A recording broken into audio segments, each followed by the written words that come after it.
Hi, guys. Here comes a new challenger. Hello, gamers. All two of you. Okay.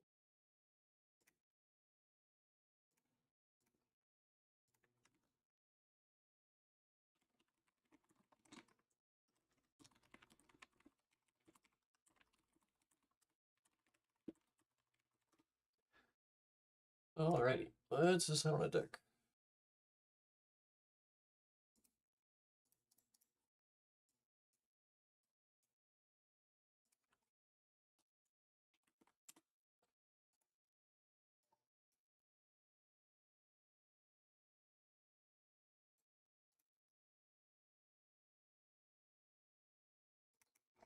That was a loss.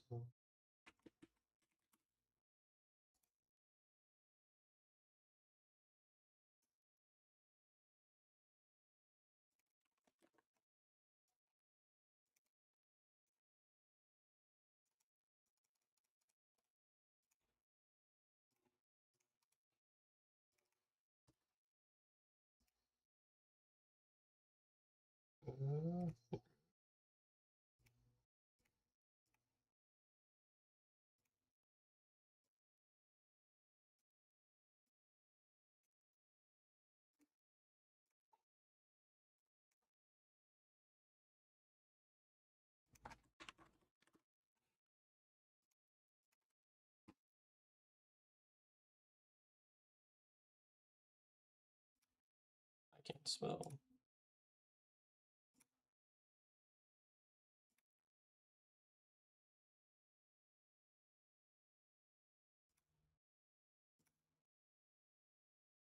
How do I fix my...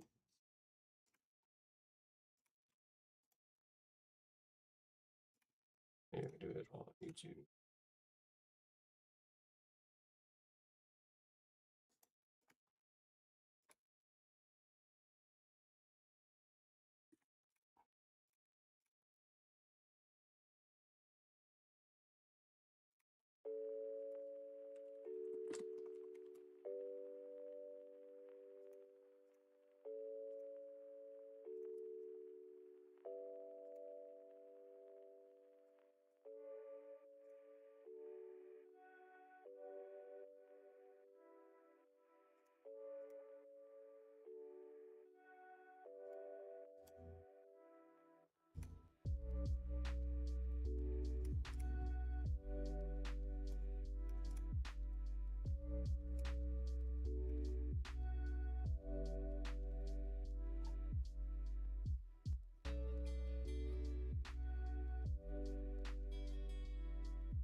Oh, I didn't spell. Oh, goodness.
Alright, so what is... Let's build a to-do list.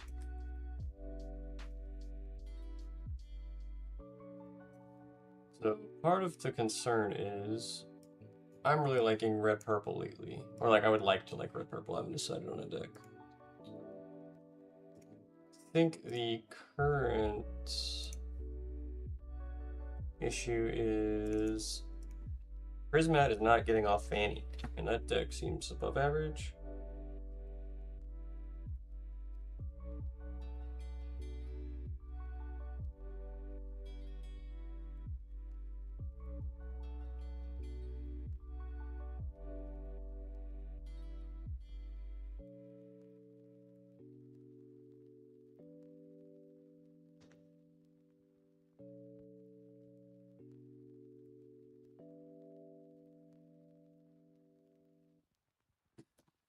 So Prismat's on Annie, so it seems unreasonable to try and contest him for that. And that's the deck, I just think it's the best deck, but I'm not sure it is. So there's 3 decks. It's decks for Hartford. I take it Edgereal. I don't really like Diana. It seems fine, but I just think Ezreal has better tools into the meta, personally. So Ezreal, Pike, and Dragon. Going to double check all the legends real quick, so in case I'm not forgetting anything. Space. Unbanned. Okay. Any other leaders that interest me? So I like LeBlanc. That deck seems solid. Diana was like one of my mains in League, so like I don't actually hate her, but I just think the card economy you maintain with Ezreal is so much better. Or like it's just more valuable over the course of a game. And I don't love any of these. Like if I was playing Aurora, I could play like Poppy or something, but Colin is the set guy. I also don't love the way that deck plays, so I think we're gonna look at red purple and Ezreal.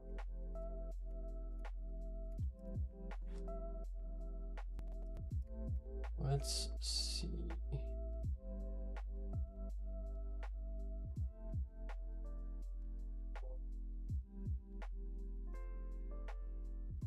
Let us build. So this helps check. So what does the meta look like, I guess? LeBlanc, E, Aurelia, Aurora. Like these are the big ones. And then from here, just like. And the crazy thing with all this is it's just like less than 8% representation or whatever it was.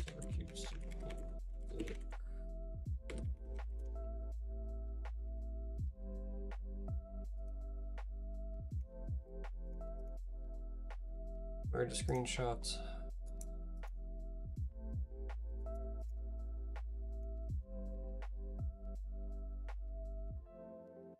Okay. Why can't I sort this? This is very sick.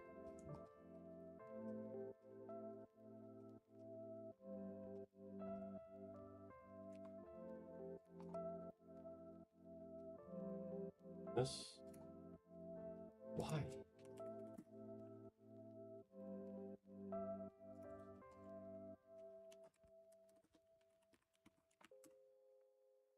Alright, it's like, whatever.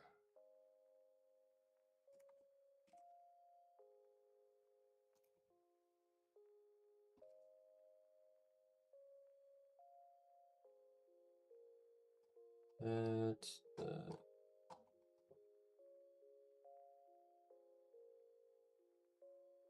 push-up challenge? The heck?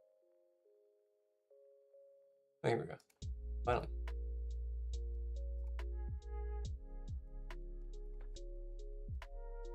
So, E, Aurelia, LeBlanc,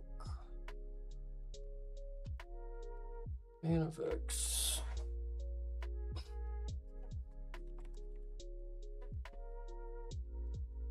Looks like a different archetype. I assume Fiora, Poppy, or I mean Fiora maybe not Aurora, but Poppy is mostly Aurora. And then just like red, purple. Like I kind of consider Annie Raven similar.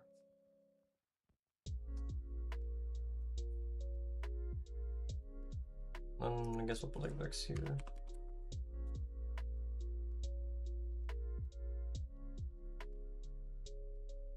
And then orange, yellow. Alright, I'll be respectful. But like, I'm pretty sure this just means Aurora. And then where was day 1? Here we go.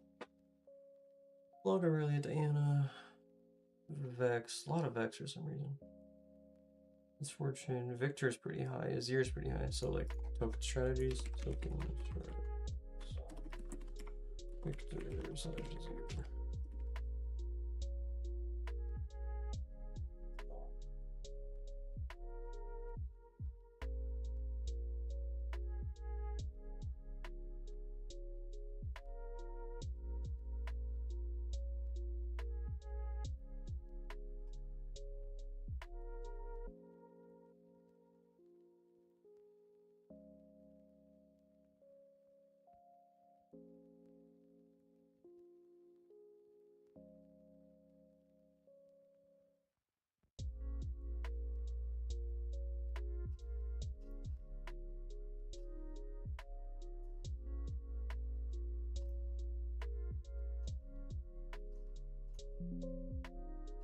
Why is the chat not showing?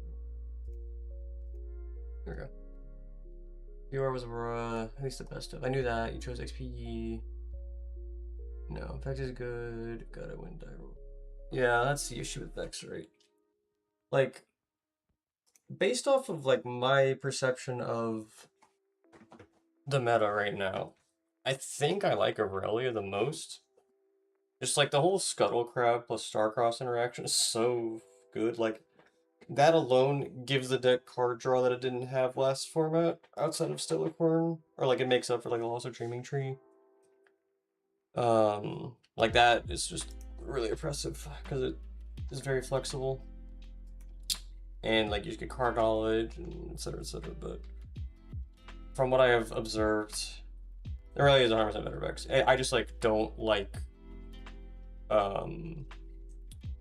the Aurelia Mirror from what I watched. It just seems very difficult to exhibit skill. That may be me speaking ignorantly. I may see if there's like an Aurelia Mirror that I can watch. Aurelia, where's Aurelia? I would generally agree. 30k. There's Aurelia. Anything recent? If y'all know of any Aurelia gameplay, please let me know. I wanted to watch this, so I may just skim this real quick.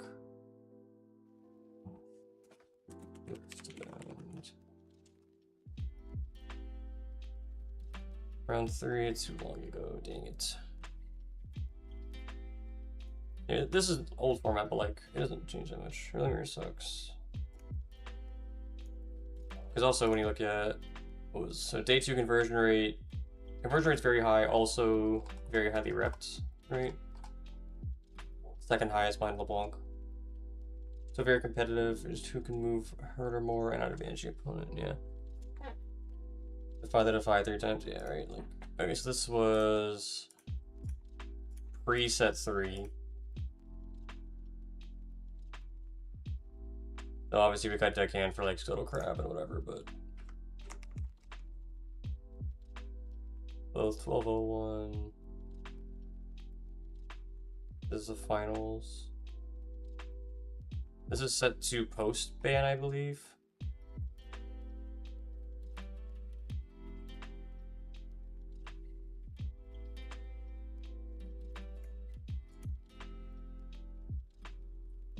Finance.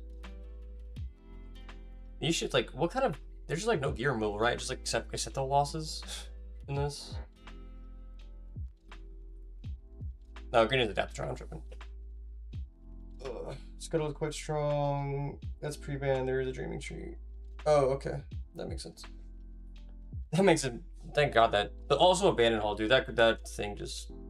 I think in any of these decks, I'm not playing Abandoned Hall. Honestly, if I was playing Diana, I don't know if you can justify not playing it, but it's a really big issue that you give Aurelia 2 games on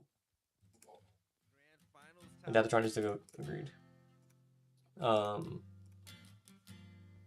Yeah, giving decks like Aurelia 2 games on Abandoned Hall seems super sus.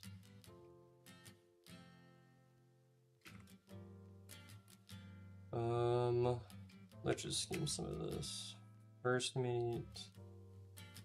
Yeah, Discipline's a +5. Like, even if you negate it, it's what, +2, right? No, +1. Yeah, right. Like, I don't think I'm crazy in saying cutting Abandoned Hall from. Yeah, exactly. Like, I think Diana. I think it's like probably comparable to like Kaisa in terms of just like good like meta stomper deck. But like, if you play against other meta contenders, giving that deck specifically an advantage when it's already a pretty scary matchup, I think is an issue. Like just like decks that have negate spells are good against the spell decks, right? Like it just doesn't like a crazy concept. Hello, Henry. Big fan.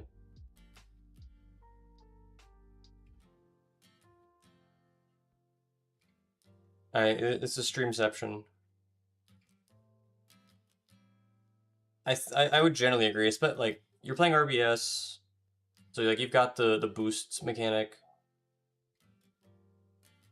If you do play it, I agree, it is very nice against Gus. The way that I would probably play it is I would try to align Hull with their Hull game, so you can't lead it, and you obviously this gets into like some meta shit that like you can't really game plan for against the average opponent. But, like once you get to like good levels, I think most intelligent Aurelius will not lead Hull game one, even though that's like their base, because they're like, I'm gonna get it later. So like I would not lead it game one and then just take the 50-50 post side.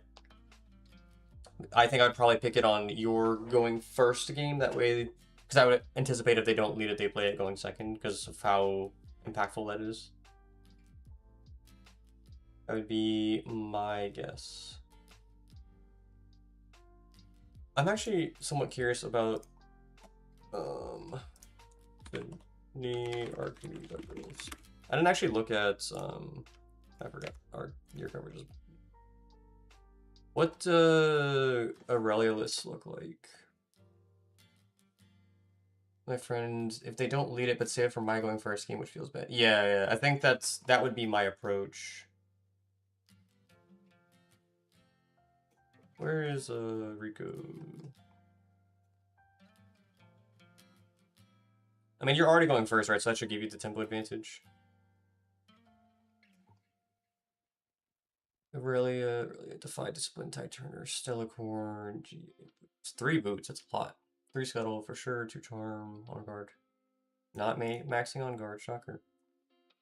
2 rides, 2 stack deck. It's just like the 30th and 40th card from what I've understood. The 1 Adaptatron, 1 Fizz, 1 Gust. This never made sense to me. I think it's like a running joke in the Challenger TCG Discord is 1 Gust, which is hilarious. 2 more Gust, Adaptatron, Hourglass, Rake, so even more Gear Hate. Star-Crossed, Angler Beast, Vex, Apathetic. Okay. Pretty good list. Nothing stands out though. 3 boots is meta, that's insane.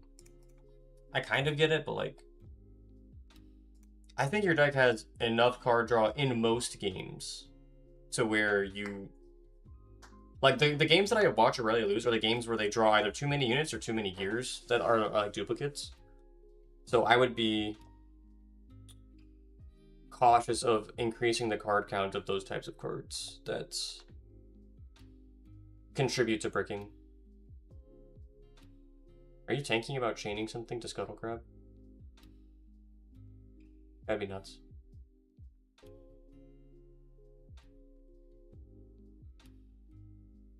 Oh, the one thing I didn't see was Battlefields. I think it's Abandons, Targons. Oh, you play Targon? Okay, it's not good. I guess your deck just takes advantage of Targons more than everything else. Is Aurelia is still a deck. Aurelia is still agreed.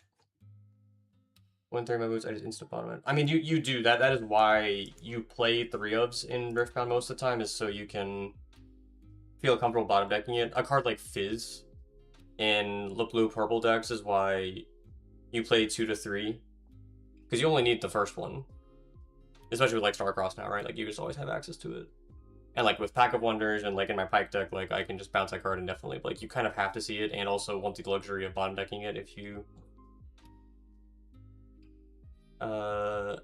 see it in your opener and need the 2-drop or whatever. Like you need to aggressively mill for 2-drops in this game more than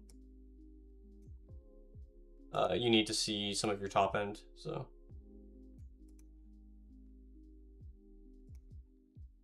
that is where I'm at. I don't know what I'm watching at this point. Wait, who scoops here? Oh, really? Just like runs out of cards, I guess? Interesting. Let's go to game 3 then.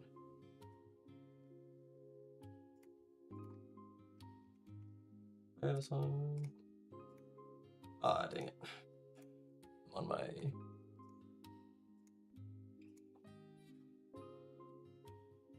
I think it cited Baron. That is... Yeah, all of the decks I've seen cited one Baron, and I assume it was like exactly for Ezreal / Diana. My list currently has 2 Watchers in it. And you have RBS to pump, so like I don't think it's like unplayable. I understand that it is a concern and it's something you have to be mindful of. Like maybe like the answer is like you play your own Baron. Like I don't think it's... That would be one of the ways that I try to answer it, I think.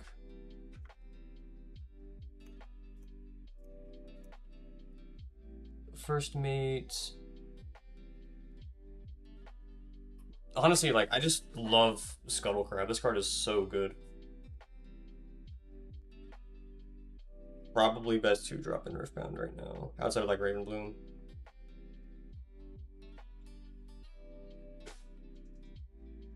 I'm trying to think, is there even a better 2-drop? Like,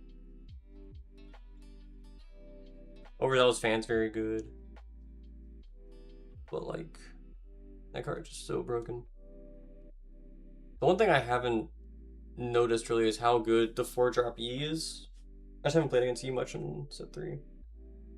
6 cost effects. You mean the 5 cost, the Cheerless? The draw or the hand knowledge? The draw for sure. Like hand knowledge is obviously nice, but the fact that it's also on play where you can just bounce it with Starcrossed.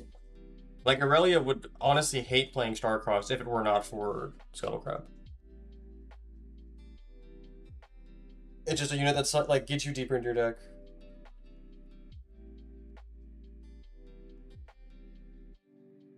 The 4-drop beat.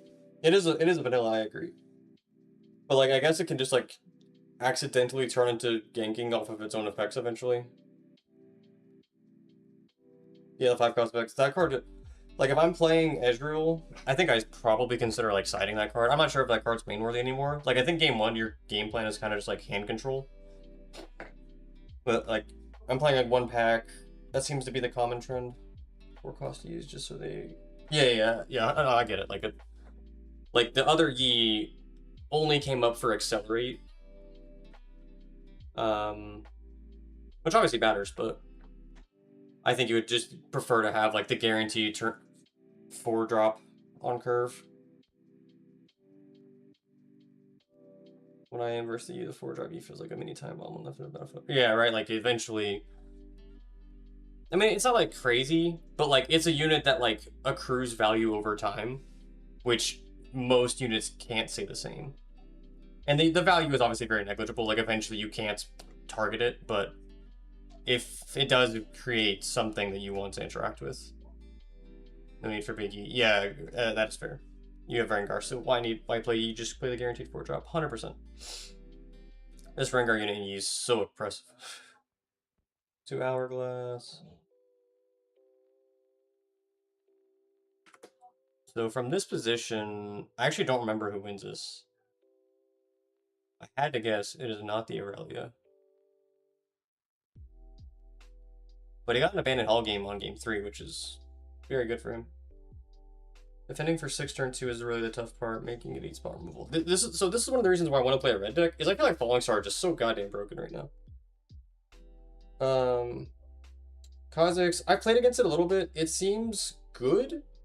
It just has a very consistent issue in all the games that I've watched, admittedly not that many, where you have like 10 runes late game and no cards. One of them wins the whole thing, yes. I just don't remember who wins. Based off of this board state, my assumption would be Yi, but just because Aurelia, I think, runs out of cards eventually. Actually, it's already at 5. Okay, I lied. This isn't a really winning position. Just the purple units, not the deck. Yeah, no, I'm never playing green purple Vex. Voice Seer gotta be good again, right? Surely they won't get Defy. Yeah, that's the issue, right? Is fucking Defy. Purple Kha'Zix. That unit is very good. that's a card that I'm probably going to include in one of these decks. Even like the Ezreal deck, I think could justify playing it. Just very flexible. It's very rare for decks wanting to swing with multiple units in.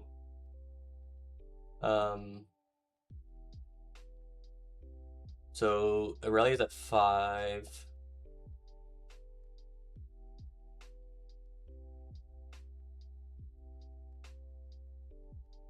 Okay. Maybe I was right initially.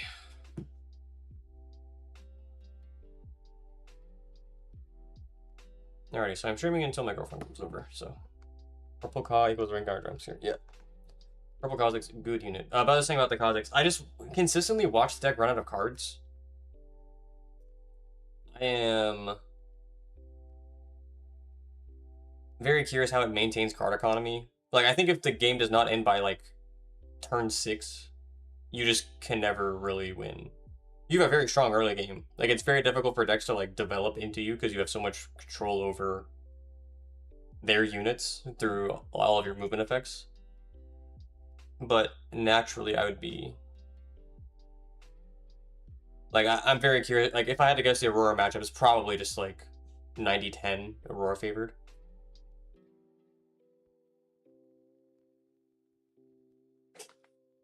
I think orange may have taken the role of the worst color in the game. I think yellow is actually a little bit better now because of cards like Ash.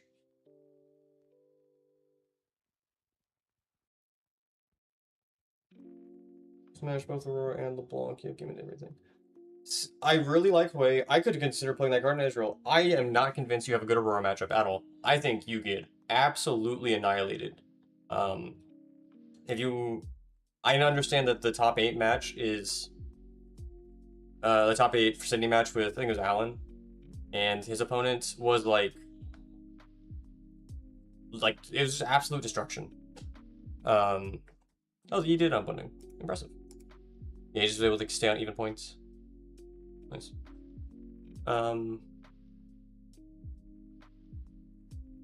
He'd like defy this.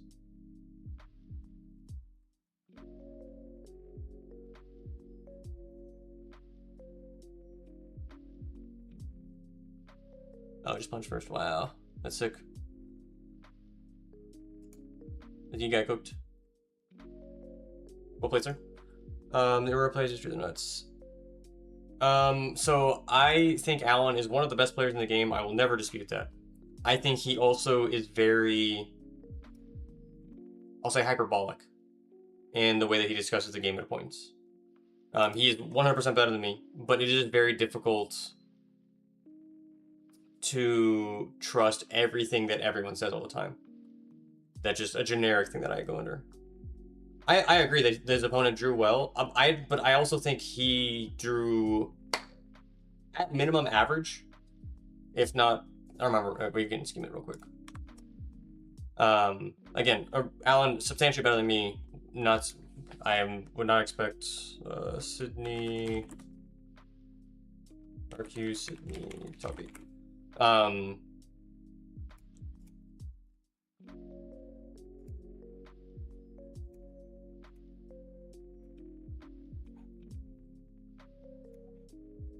Sold Out did draw very well. I will never dispute that. Like, he opened, like, whatever, Rampant Aurora on 3 or 4 of both games. But let's look at, like, Alan's side real quick. So he's got Diana, also lost roll, so again, unfavored from that position. Opponent had Gust. Okay, so he did not open Mobilize. Did he open Catalyst? He draws it on 2. You are a Star-Crossed deck. You can run one of the best removal cards. I'm ready to win Flash Help. Maybe I'm not giving Flash enough credit. Because I looked at, Nice Boy, Diana.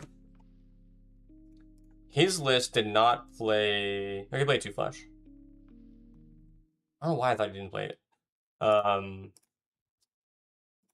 So Alan's list, I think, is better into Aurora because of Fizz, and Nice Boys was not. Like, I think... his name's Orion. I think Orion's list was probably better into the field, and Alan's a little bit better into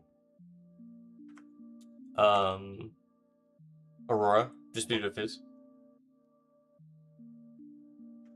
But this is one of the reasons why I want to play red decks. I just want to play Falling Star and just out all of these removal.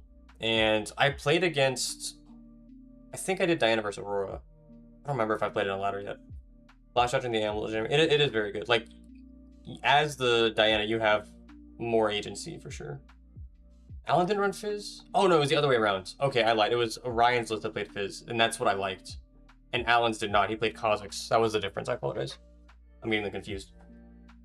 So yes, I would prefer the list that does play Fizz for Aurora for that Starcrossed agency and everything else.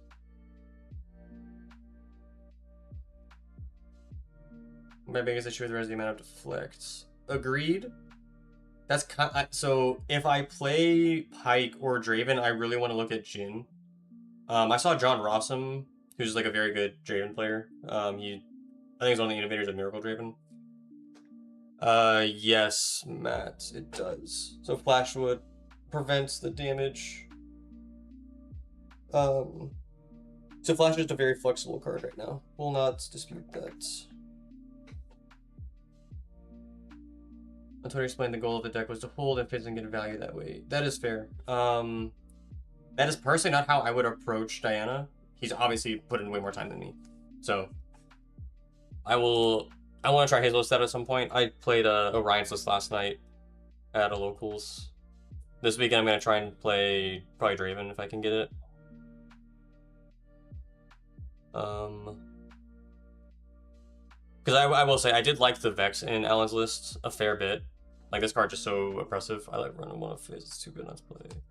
Agreed. Like, I mean, even Aurelia's starting to play Fizz. I think it did a little bit towards the end of Setsu, and now that there's, like, Starcross, like, the card's just so good.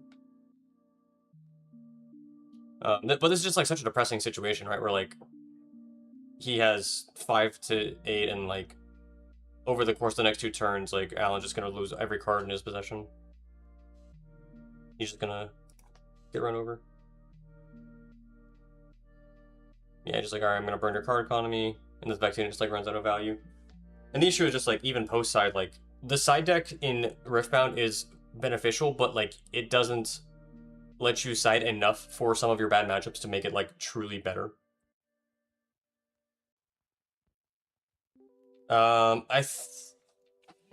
Yeah, it would be some combination of the two for me personally, which is probably like the worst way to do it. Like, I assume both of them built their decks with a very specific goal in mind, and trying to hedge is not ideal. But that is just how I would look at it myself. Yeah, 1 to 5. Yeah, I mean, we all know how this game goes. He scoops. Yeah, I'm gonna build some deck lists. If y'all want to help at all, feel free. I think this is the shell of this I would like the most. I don't think this is a bad matchup. I mean, I'll just watch more games. I mean, let's look. There's a Riftbound matchup matrix. I think it's on Rift decks. Yes. Higher cost reaction gear kills, but yeah, sure. Why not? Just Magic Fairy Tale and Diana. Bad into this. Where's the misfortune? Yeah, so 37% across 68 matches. Not a big sample. Definitely unfavored though. So this is my concern with Diana, right? It's like, if you look at the top decks, it is unfavored against half of them. Over half technically. So LeBlanc favored because of Gust and good cards. Vex, I think he's like probably getting more card economy in versus them. It's interesting to me that it's better. I guess Aurelia just has more deflect, and Aurelia units too hard about. But Yi, unfavored, I assume just because of Aurora. And then we get into like Ezreal, a little unfavored. Bad into Sivir, so another Aurora deck. I mean, maybe if you're at like the top levels, then it's fair, because again, like the reason why we all hate Aurora, or at least me personally, why I would dislike Aurora, is the difference between the ceiling and the floor of that deck is just incredibly low. It also removes deck variety. Like, all of the orange decks are just playing Aurora. The LeBlanc spread, yes, holy. This is again a very small sample size. It's only 1,400 matches total.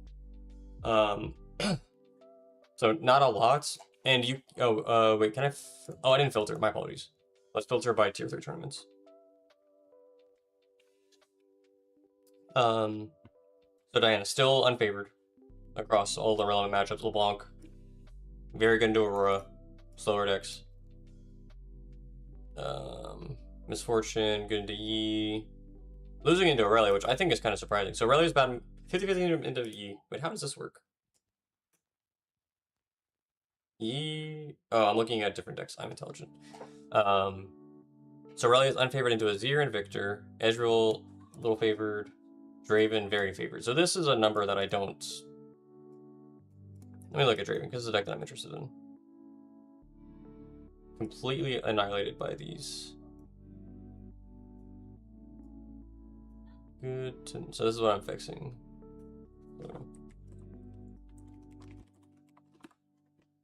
I think Pike's is a little bit better. Or, oh, it's worse. A little. So what's Draven? 52. Why is Draven so much better than LeBlanc than Pike? It's unfavored because Yi units are too big. You have to burn way more cards in them. This was Aurelia into Yi, right? Yeah, I mean, like, you're on the non-hall games, they just get a discipline on every unit. Diana versus LeBlanc is free. This is... Where is this from? I'm very curious. I don't know where they pull their data from.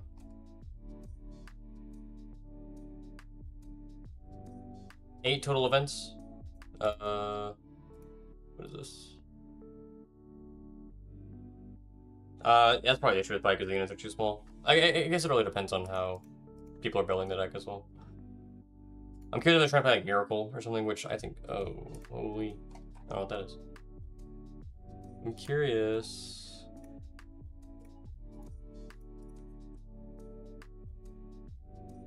You dying? Rest in peace.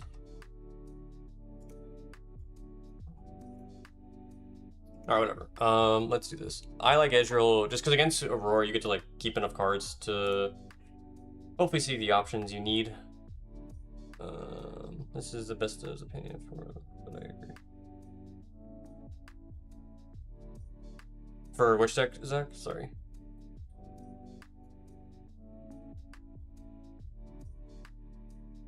I don't think I like the treasure trove stuff in this deck. It's nice that you just like can always spend runes, but I don't know how much it matters.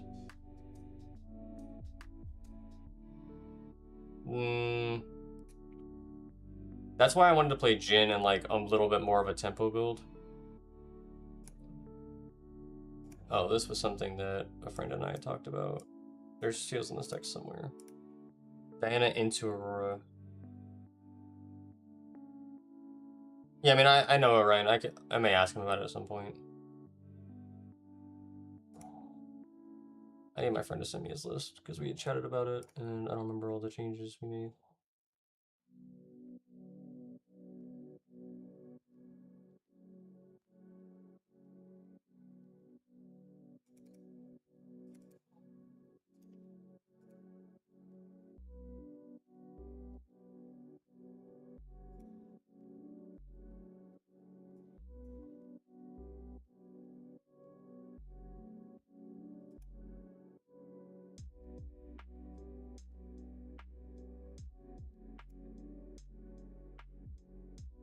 Oh, I think one of them was... No, I played acceptable losses. It's not the gear heat.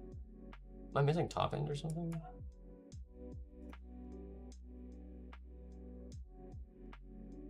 Oh, is the singularity...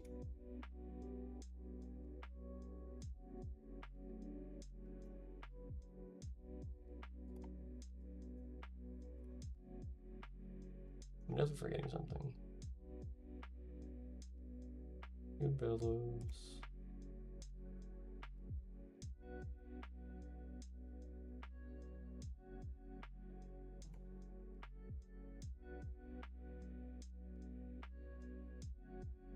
I think it was like Third Eclipse or something.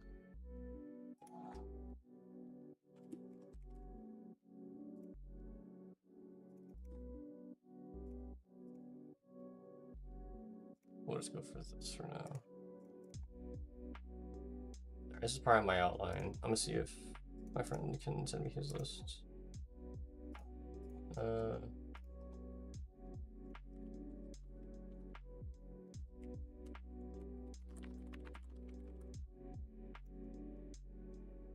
Worst matchups are Ezreal and Aurelia. Baron can help with Ez and Aurelia. I just cut a call because it's too good for them. Is Turn to Dust better than Losses? Sivir will have gold to stack. There's like, so now there's like the different types of gear hate. So Turn to Dust is way worse against Aurelia because you can't guarantee out like GA on their guy. Like you still have to like remove it. What's the other one? I remember all the specific, like, but like there's that, and then there's acceptable losses, which I agree against Sivir is way worse. The issue is just like I probably should just like not stop closing it. Sydney deck registration.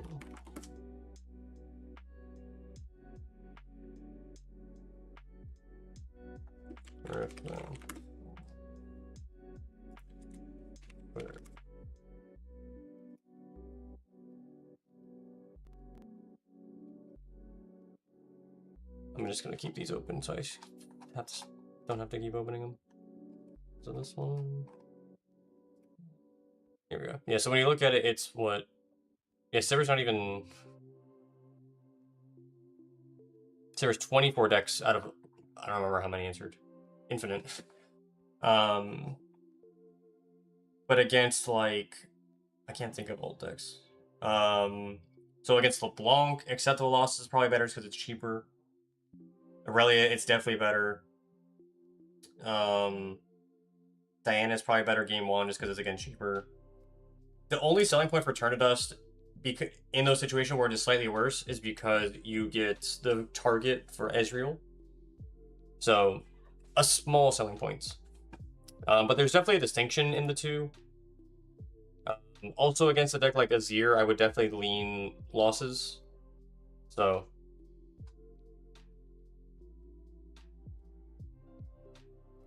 I don't think there's. I think it just really depends on what you want to respect game one, and then post side you can kind of play more. Oh, he sent me his list. Perfect. Oh, he plays 3 Fizz. That makes sense.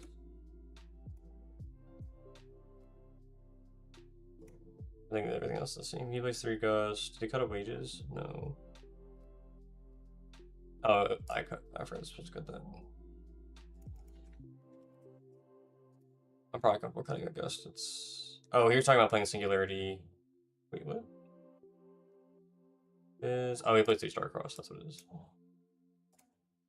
Makes sense. That card's broken. I want to try Singularity over this 3rd Gust because LeBlanc is good, but I don't know that's that bad of a matchup with 3 Starcross in your deck. And without Frigid Touch, I'm curious how irrelevant Gust is past turn 1. And I don't know if I want to cut Frigid. I think I'm still personally going to do this. Alright, now we go to the deck that I'm actually the most interested in, is Draven.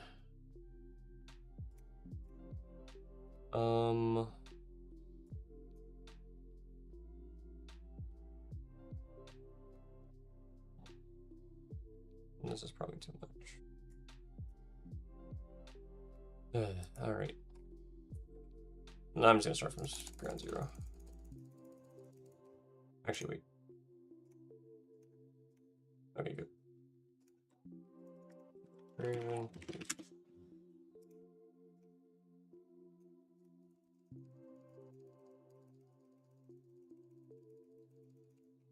Alright. Let's start here. I'm gonna keep Zone Warrens and this. That's all I got so far.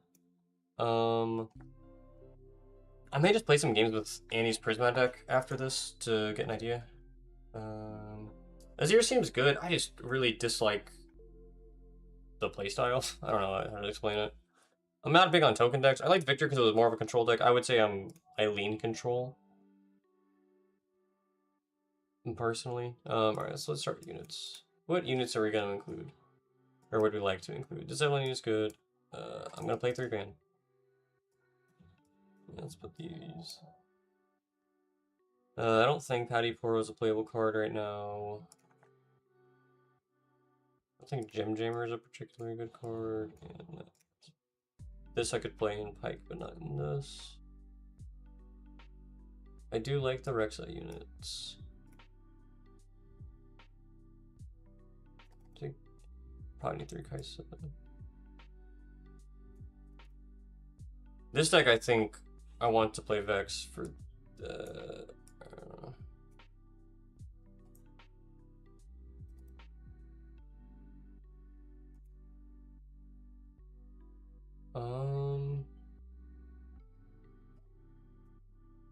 I really like Darius. I just like flexibility of movement. I just like really dislike Forerunner. I need to watch more Prismat's games. I have his VOD pulled up from Sydney. I'm gonna watch in a bit. I'll probably just chuck like a Baron on the side. So the issue with all of these is opposing Vexes. But I think we can win combats like a respectable amount already.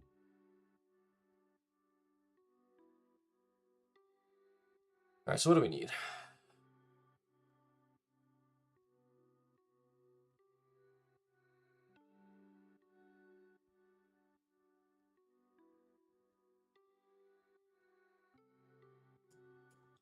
I think we play at least one Evelyn.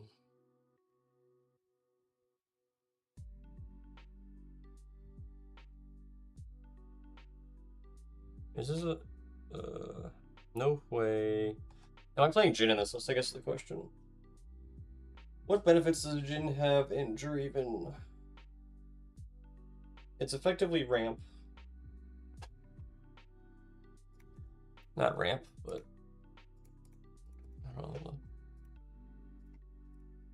Alright, so let's just think about the Draven deck. So the way he wins, I want to force combats, force, and then obviously win combats. We cannot do that just by like straight might anymore. So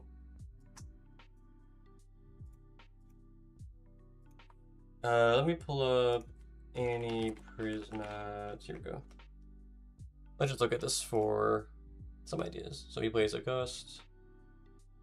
It's always the one of Gust. He plays Inferna, Merchant, Longsword. So I get to play a better Longsword in Spinning X, which is a card that I like. He plays Rengar. He's very big on Rengar. Just because spending the runes early. But in this deck, I don't really want to be paying that kind of power too quickly. He has the benefit of Annie's ability. So I can't spend too much power early unless I'm playing Treasure Hunter. So it seems like the decision is now Hunter versus Merchant. And I already have card economy, so I'm probably going to lean Hunter. Especially into the Aurelia. We can afford to get a couple of ramp, and I think that's important to pay for cards like Deflect later. Aurora's not going to really punish us, and we're still going to get the effect off of the triggers. We're going to be behind versus the Diana. Neither of them really do too much in those matchups. More Aurora. Vex, we probably have a little bit of time. Made Falling Star more tolerable to play, makes other power cards. Yes, so Falling Star is one of the primary reasons why I want to play Red Purple, and it's kind of why I like Pike more. I played against a deck on rated like I think a week ago, and he I don't, let me see if I can find this. I remember playing, I think I played against 2. Like this deck just seems to be going all over the place. So this was whatever. There was an actual like Miracle Pike deck that a guy played that I didn't like, but this version, or let's do it. So Miracle Pike, good. Because the original version played like 5 seals or something bad. I'm not gonna overinvest in these types of cards. But the one thing he did do was he played Ezreal and a bunch of removal, specifically Piercing Light. And it would theoretically make cards like Existential Dread cheaper. So you also have like Hard Bargain, you have Cleave, so like you can just take advantage of all of these cards Wait, can you just like do that? Oh, that doesn't work. Sag. Um.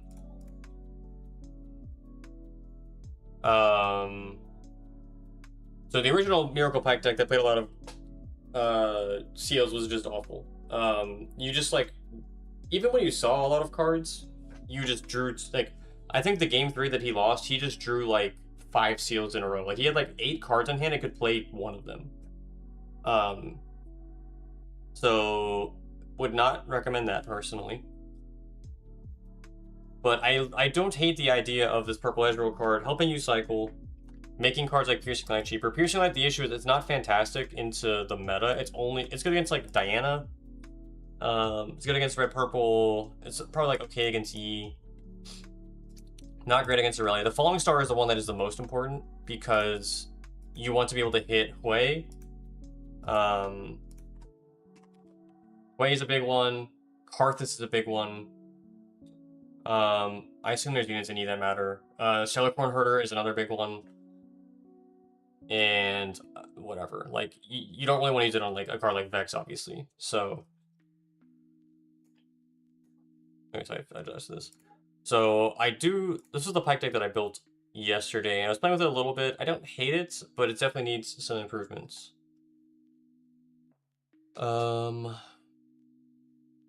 I'll probably come back to this later. I kind of want to focus on Draven. I just think Draven, like, the leader ability is just too good. So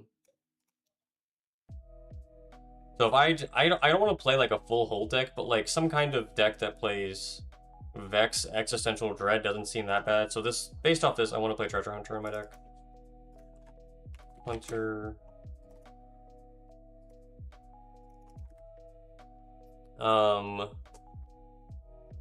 We play an Evelyn. We can play either Tide Turner or Merchant. Tide Turner's a little more flexible in late game.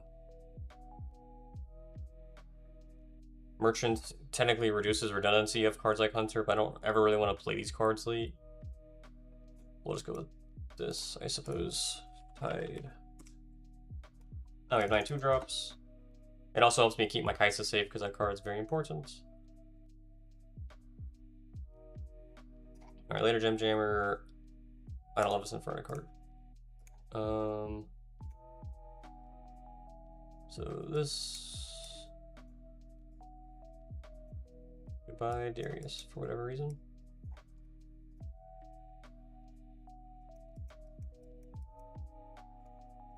So not power, maybe purple Vex. Red Pike. I have this one in right now. So the issue I have with this is it costs power to play. Does that matter when it kind of ramps power well? And I forgot this card had Deflect. This card's just insanely oppressive. I'm not maxing Tire Turner, which is something I would probably need to do if I'm playing this Jhin. So I could like cut a Treasure Hunter, I guess. Or maybe even like a Fan, because I don't even love... I'll get a Fan right now. It's probably like that or an Evelyn.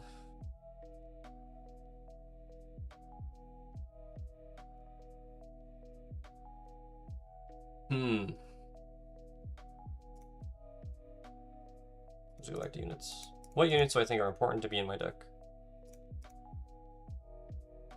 Probably one of Fizz.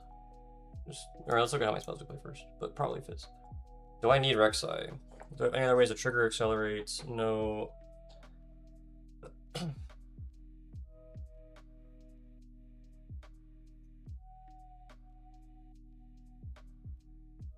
Not hopeful there.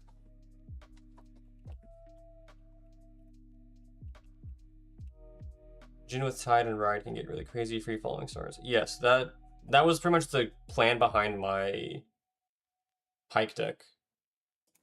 Here, I can post it in chat.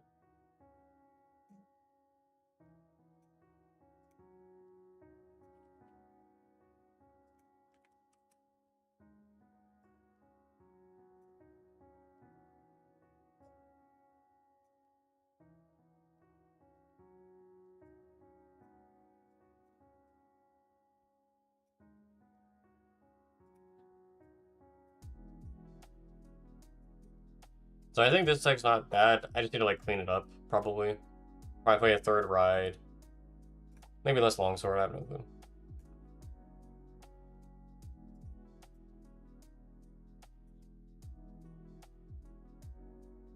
I don't love Forerunner right now. It's something that I... But like, if you're playing the whole deck and you just like play it to a battlefield, it's probably like not that bad. But I don't have any to like play Forerunner and then also like play have Abandon in my hand theoretically for Starcrossed or whatever. So these decks do function a bit differently.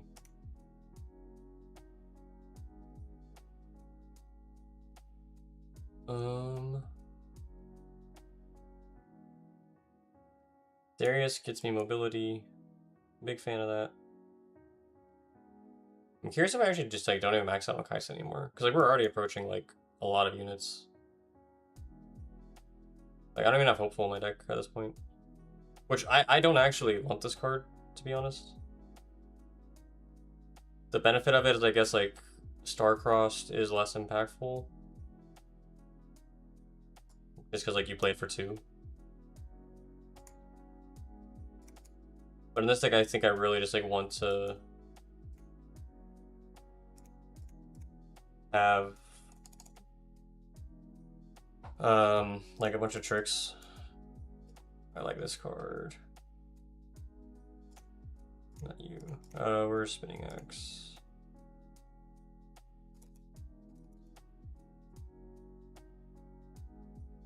Like I need some number of Starcrossed, I guess. Is Rebuke better in this deck than Starcrossed? The answer is probably no, but like, yeah, it's just not. It's just way better. Oh, this card's so good.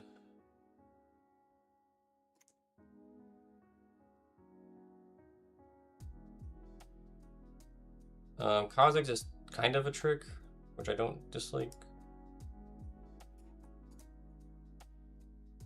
But if I play Kha'Zix, it's probably in like the Noxious Hopeful slot, I had to guess.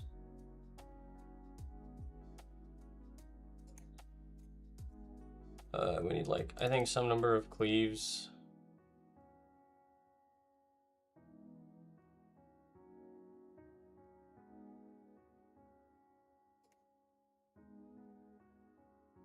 Does it like play Flash? Probably just to get them to like overcommit. Like this is kind of like a worse fighter flight now. And it, like y'all mentioned, it's going to like Elder. It's like leaving up for this seems really depressing in this deck.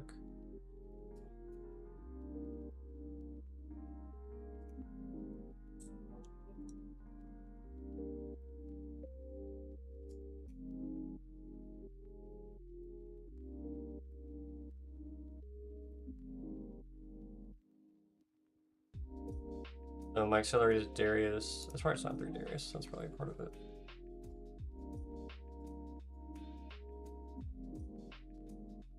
Two Falling Star, Spinning Axe. Edge of Night Switcher.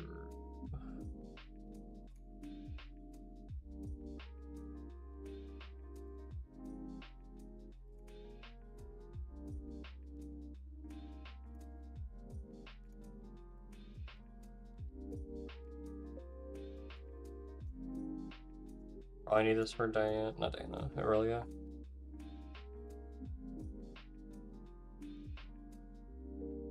This is not a Jin deck. Why? I think there's like benefits from movements, I guess. I don't know. Is Darius playable in 4-cost Vex meta? Yeah, because you can just like wait a turn, right? Like it doesn't have to accelerate.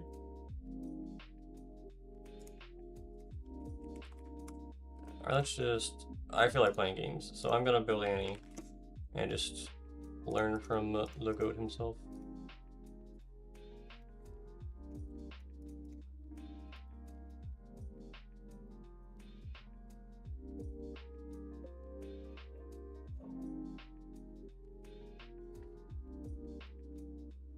One gust, 2 cleave, stack decks.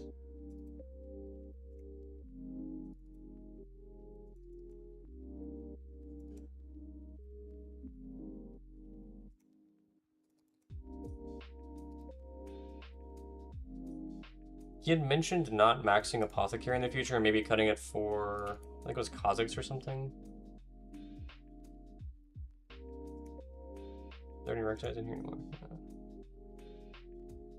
No fizzes. Interesting. Strike cross. Where was Ringguard?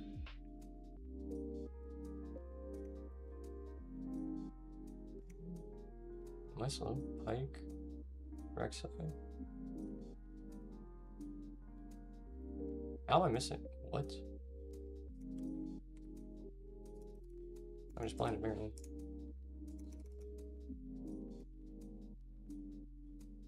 Kaisa. 3 hopeful.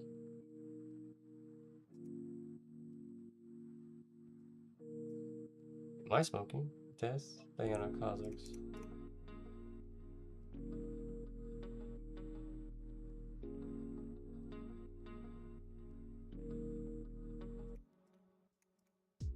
Oh, that's why this is weird. But it accounts for power when it says. That is interesting.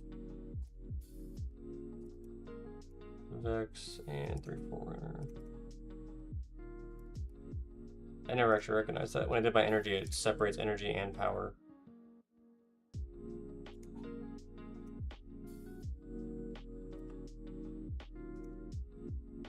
Factory recall against the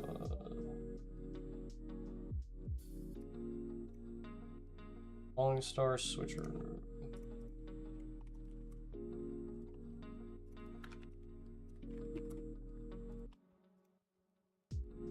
Thermo Beam and Dark Cross.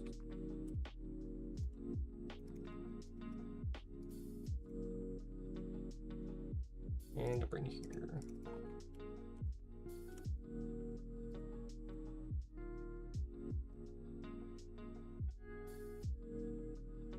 Not Ride the Wind. Forerunner on the battlefield. Kha'Zix. Cut Brynir for a gust. They said Kha'Zix over Apothecary. We'll do 1-1 and see how it looks. And I think it's what's on AG seats.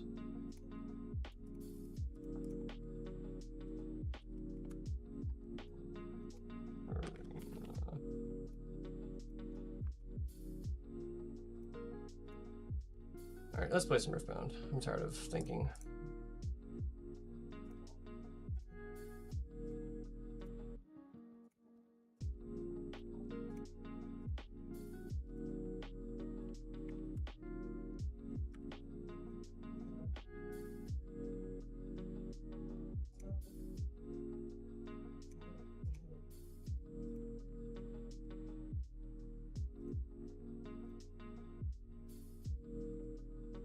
Alrighty, let's bring my rating out of the gutter.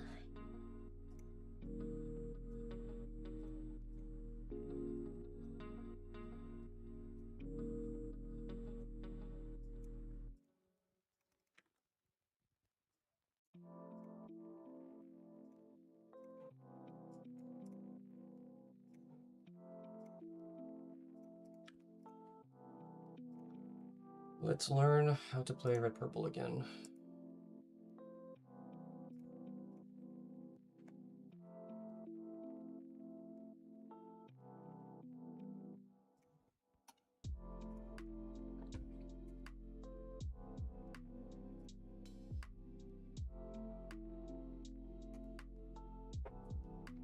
Interesting.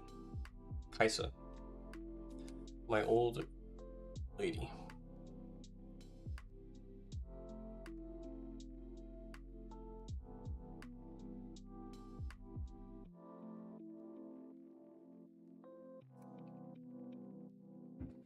So I'm going second. Vex in this matchup seems above average. Rengar in this matchup also seems above average.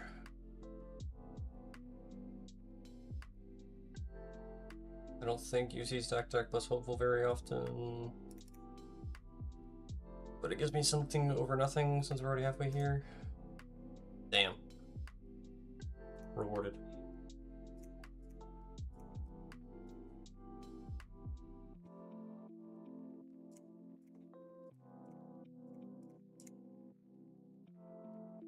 We already have hopeful. So what do we need in hand? I think we need options. So it's either stack deck or flash.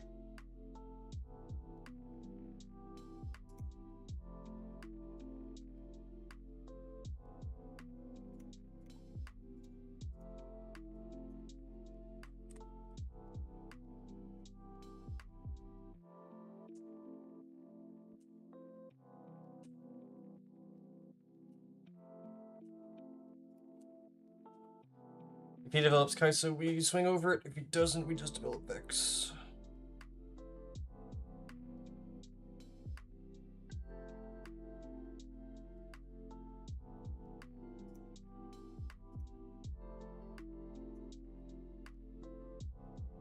He's leaving up, so we're gonna be safe here. I don't think I have a reason to play stack deck for fun.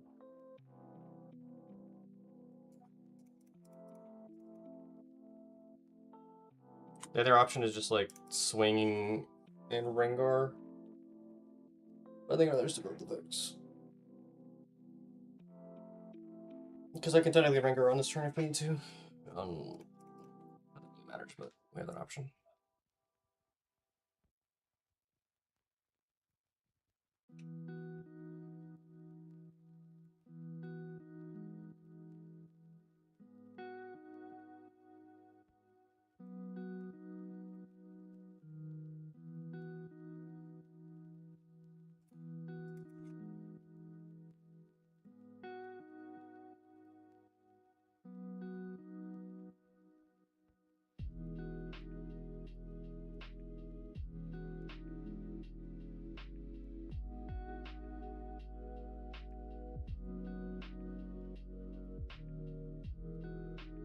I don't actually know what's happening.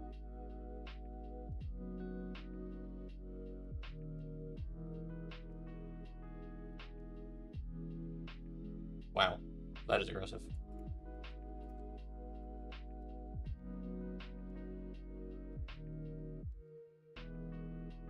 Who do I made a Discord for it, and it's been like kind of dead. There's like my good friend Fritz, who I play most card games with at this point, is the primary one probably.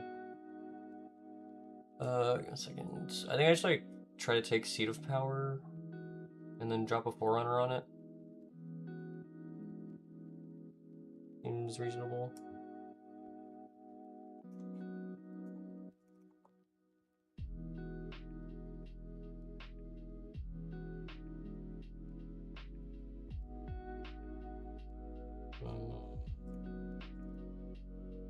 Good.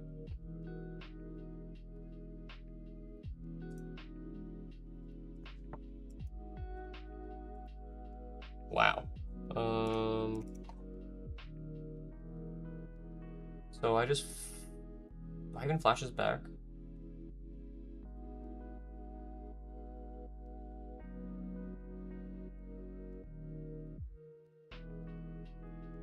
So I can go aggressive here, and I can like Rengar to conquer and flashback my guy.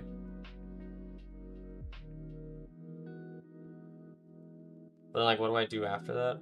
I guess there's like have bodies that I wouldn't have otherwise. Now let's like drop Forerunner next turn. Yeah.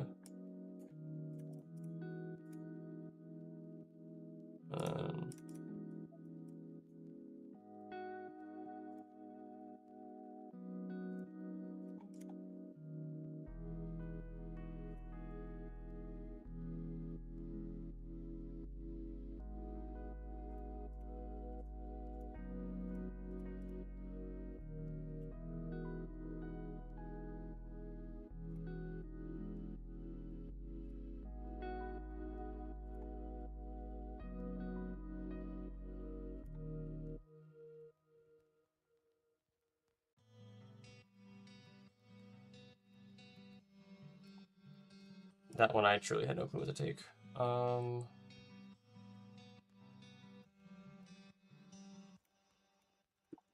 I assume we're just gonna. Oh, he can't rush Kaisen. Nice. Okay, I'm smart. Aditya, he doesn't play too much. He's gonna play the Flag Flash. It seemed that way, yeah. Aditya, I think he went to Atlanta, but he's been like pretty like, he's more to Yu-Gi-Oh right now than Riftbound by a lot. I got into Hartford, so I'm grinding that, and I chose that over Columbus, which I'm content with the decision. Columbus was like the only reasonable way to get there was to drive, and it's like 18 hours. Would have been a fun trip with my buddies, but I'm getting too old to sit in a car for that long. In my personal opinion. Good God. Okay. Please don't have Stupefy as well. I'd be incredibly annoyed.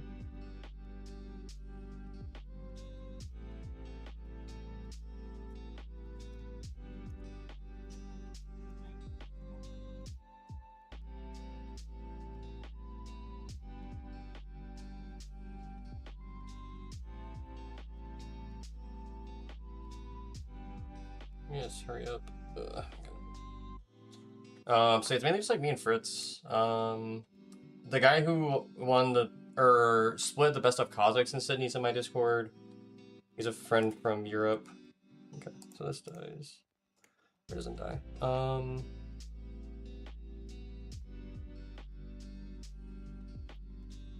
I think I cleave Hopeful.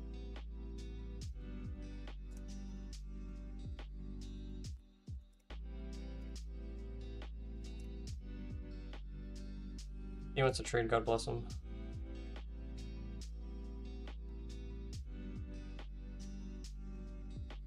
Yeah, that's annoying.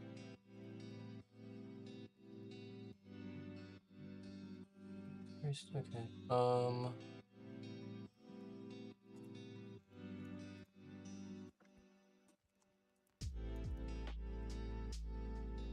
5. God, just so silly. Here, dude.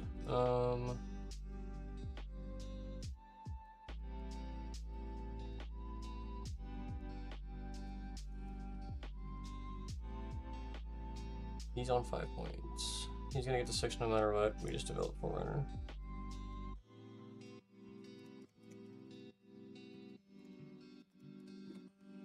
It doesn't change anything. Yeah. I'd like to test with more people instead of just like grinding this ladder non-stop. You get a lot of questionable decks on here. What do I have? I have a Sala in here. We haven't played too much. It's honestly most of my local friends.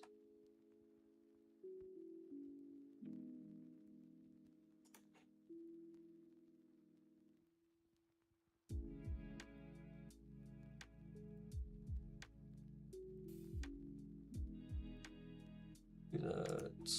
I can't ever flash anymore.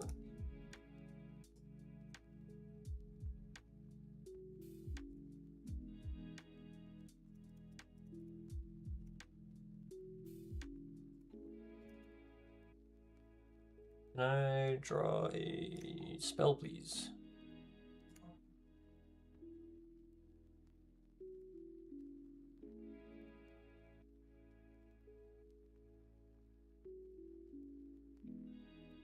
Sure, I guess. So if I do that, a stack doesn't get me anywhere.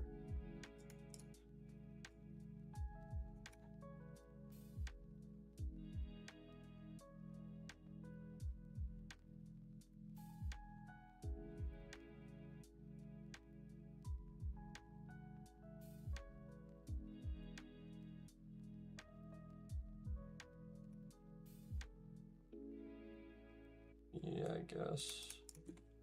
I can then theoretically Apothecary something.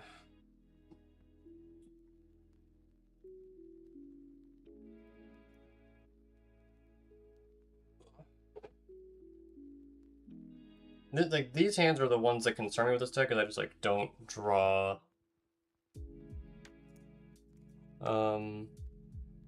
Spells.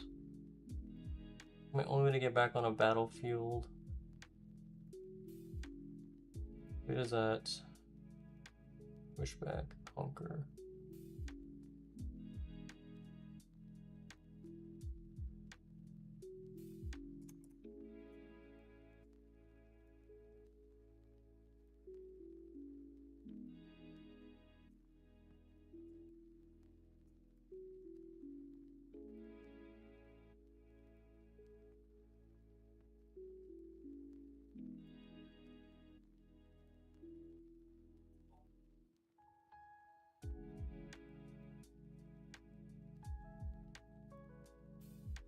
I probably fucked up the other game, to be fair.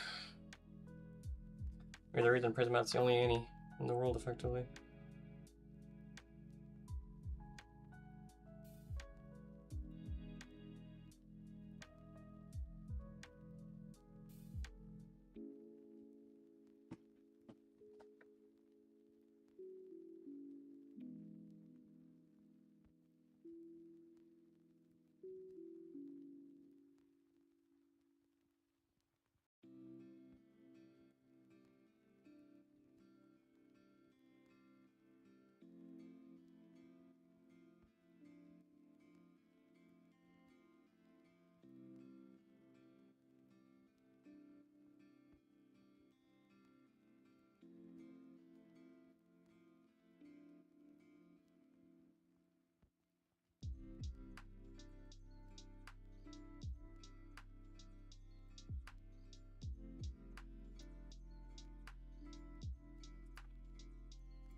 Hmm.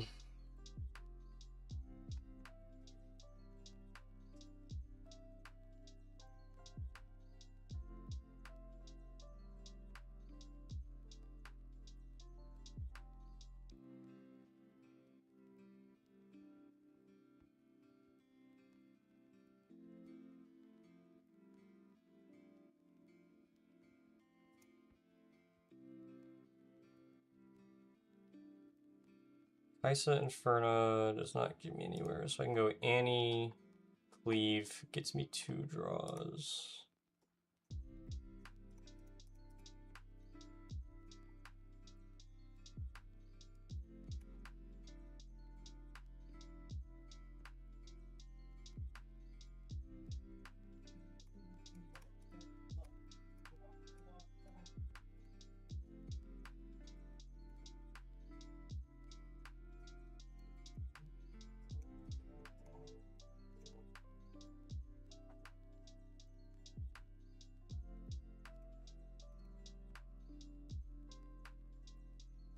And in a tragedy, we drew Starcross League. No, just lose, for sure.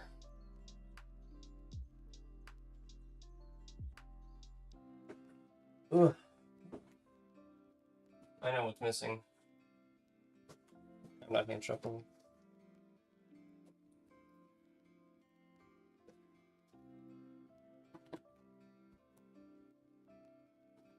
This will surely fix everything. Usually play Watcher and move on with our day. Alright, he did. That works too.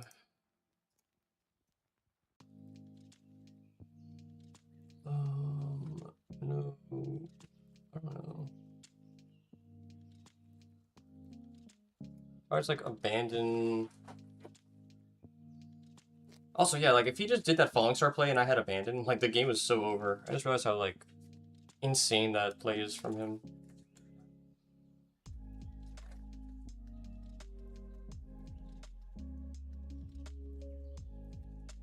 Because you are never tapped out.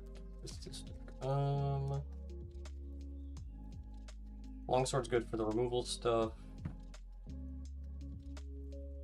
Gust probably isn't that bad, but we're going first, so like how much do we need it? Flash is good for removal. Don't love Starcross, but it's good against like Watcher late game. Fan's not great, but I'm going first.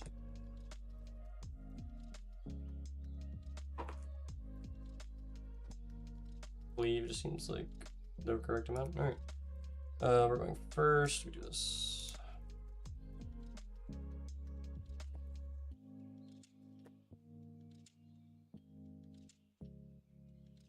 And shuffling my Diana deck will definitely fix this.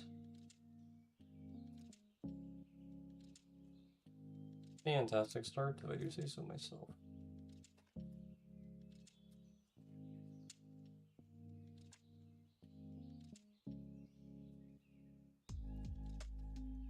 don't want to slow down my curve on Forerunner. And we'll draw a second one anyways. Oh.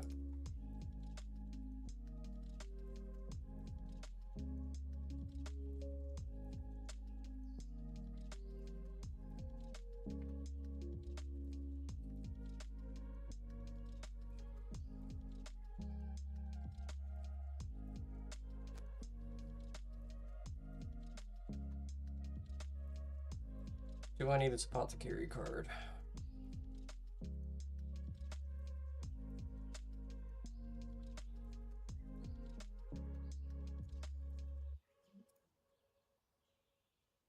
Well, that's inconvenient.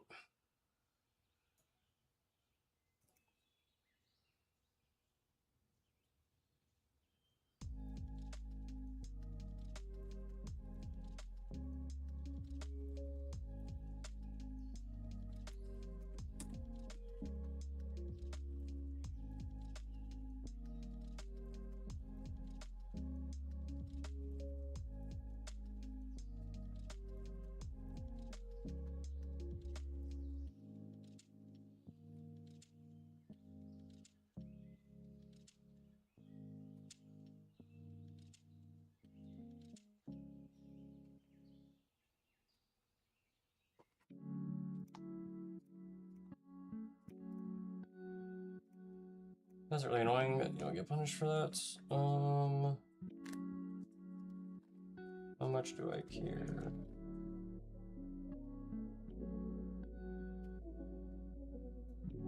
So I flash, I pitch a Rengar, I then get to swing over the Kaisa next turn.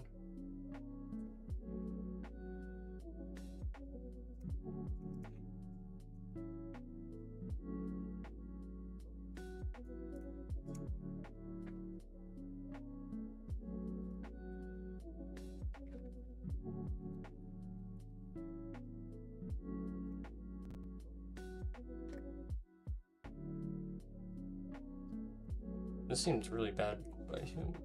Okay.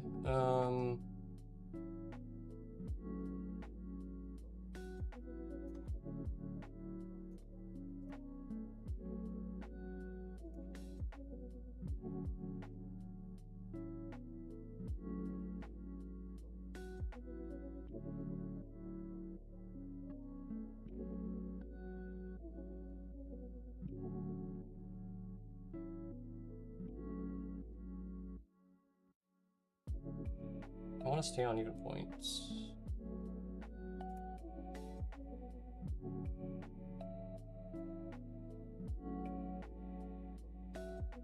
How badly I don't want to say. Whatever.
I don't know if I'm supposed to play this merchant. Oh, we'll go with no.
It turns out shuffling the deck fixed everything.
Oh, not Longstrike. Gust definitely is better.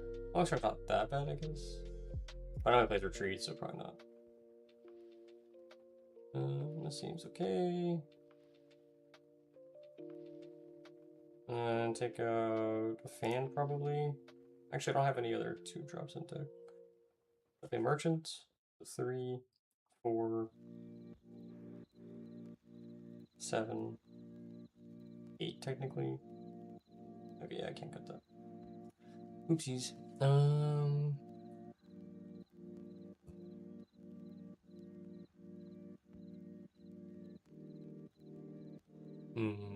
gonna take out.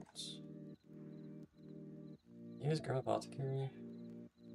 Nah, it just seems solid in this matchup with the moving. Or like the dodge ability. Third Abandon. Third Kaisa. I have no clue.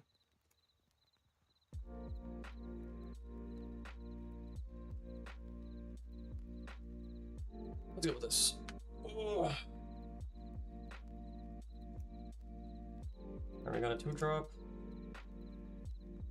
This Kha'Zix seems above average in this matchup.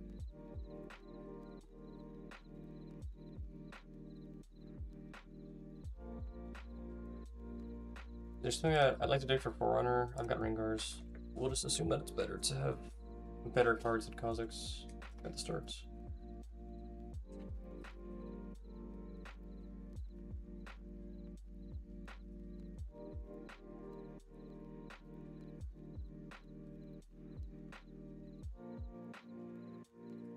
And he passed.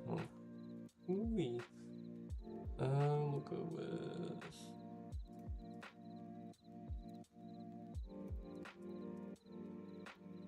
We already have a 2-drop, so it's probably just best to add Forerunner here, in my humble opinion, in this matchup.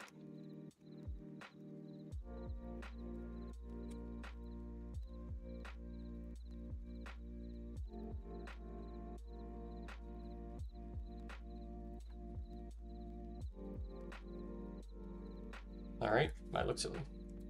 But taste the cost of life.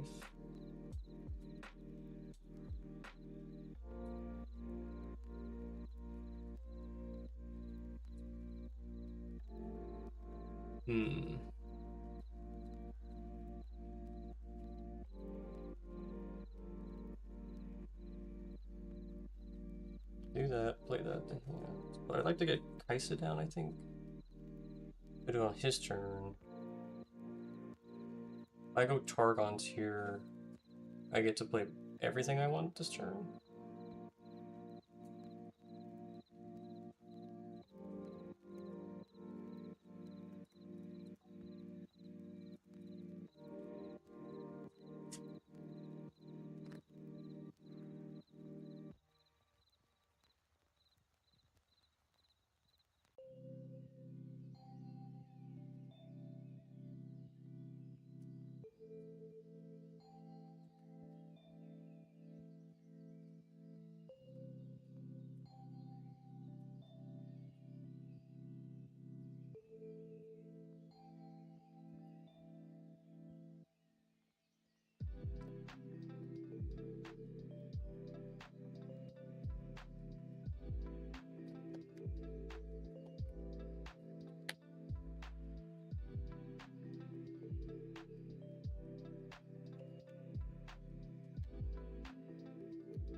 Does he have a way to stop this guy from conquering? I think the answer is no.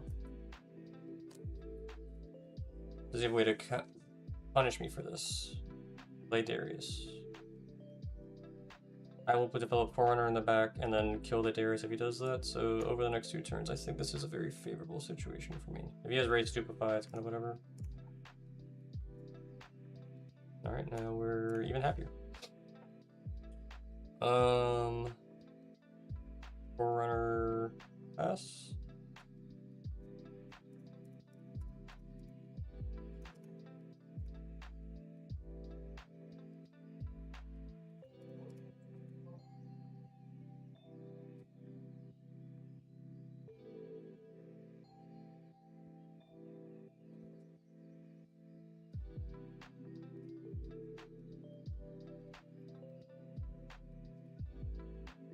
If anyone has thoughts, please let me know. I am learning this deck and probably bad at it, to be honest.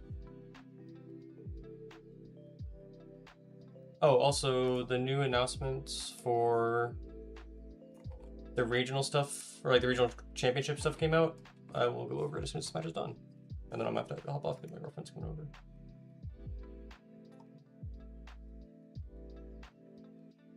over. Void Seeker.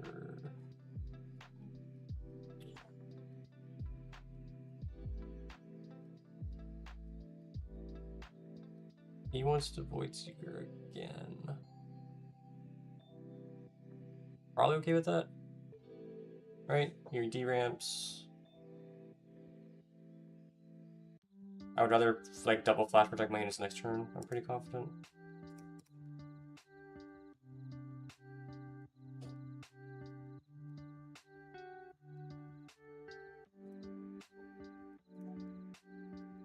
Don't think I...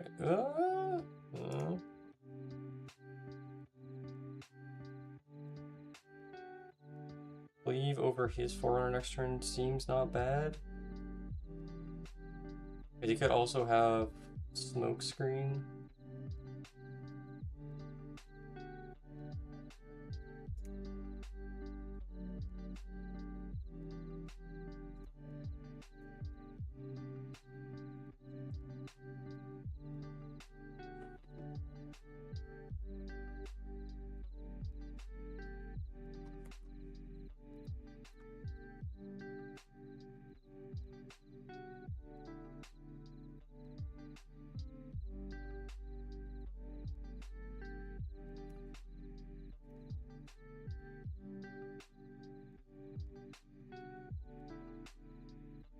I guess it's probably a pretty reasonable assumption to assume that he moves it back, but you know, we live, we learn.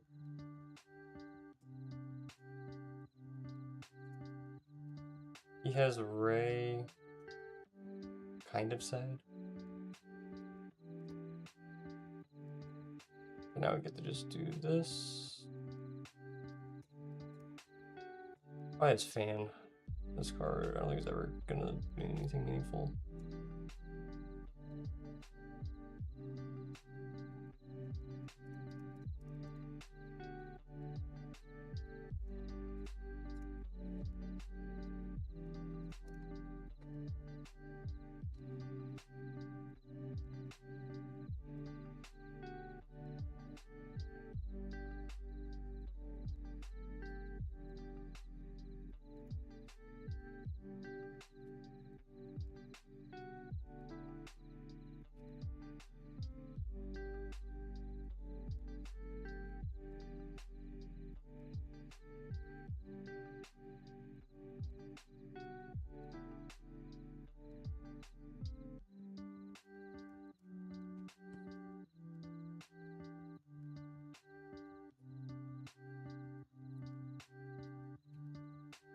Note to self, we need to find a longsword and stat.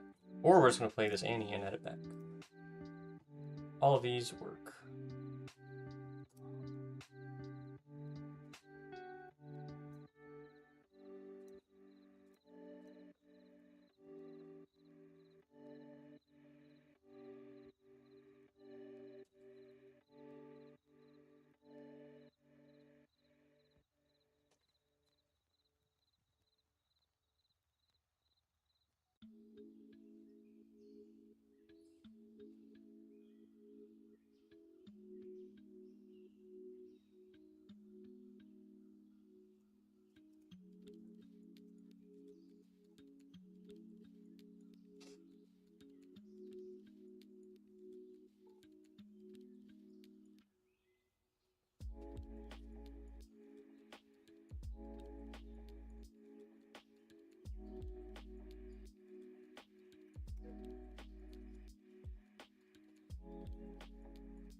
So the only thing you can have here is Stupefy.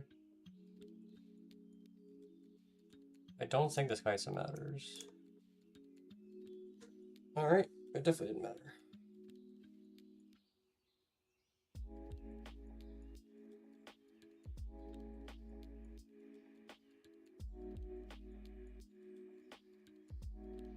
Next tech rate doesn't do anything.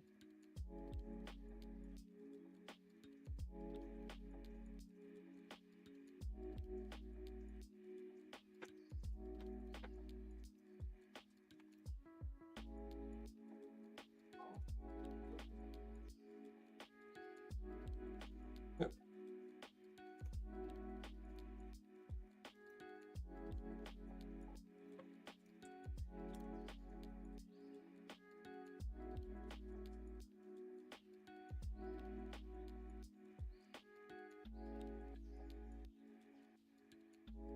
So if I Kaisa, I cannot Annie.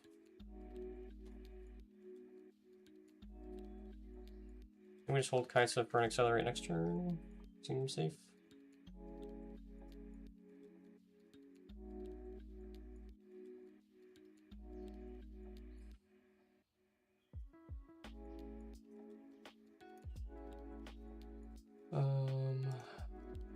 What do I do here? Do I develop Kaisa and pass? And then Annie for like abandon next turn? If he goes like swing, he still has to out this Forerunner, so he kind of has a singularity to out this, or like commit a lot. If he goes singularity, Kaisa Forerunner, we just have a bunch of might in the back with he has 3 up. The issue is Targon, so he'll have up to 5 up. We'll have to spend for Longsword.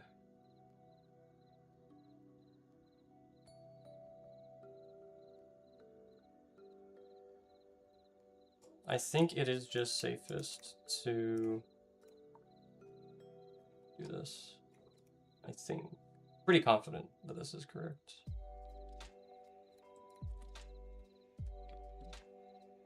My biggest complaint with this play is that you have to pick, or like I have to pick my Annie spell preemptively. But it is very likely that Abandon is just always good in this matchup and it doesn't really matter. So that's the hope, at least. So we do that.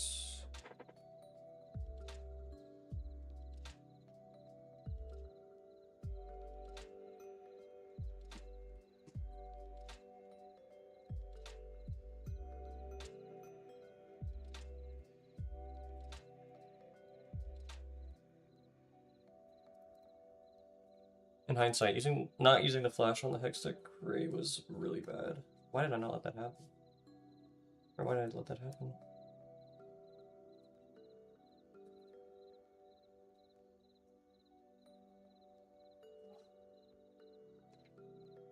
Yeah, obviously, dude.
I'm incredibly confused by what he just did. Why didn't he just stack the whole battlefield?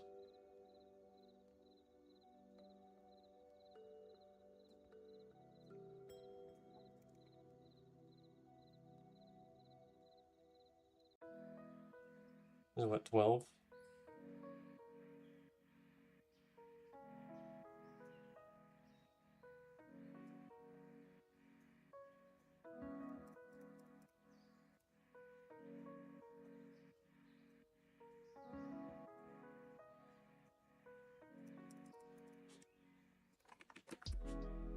But yeah, if he just like puts on hopeful there or an RBS or something, he wins. Or not wins, but like the game's very different.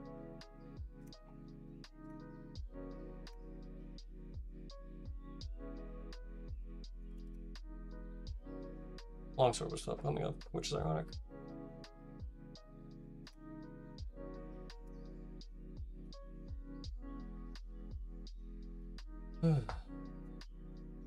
Alright, so I can pull this real quick.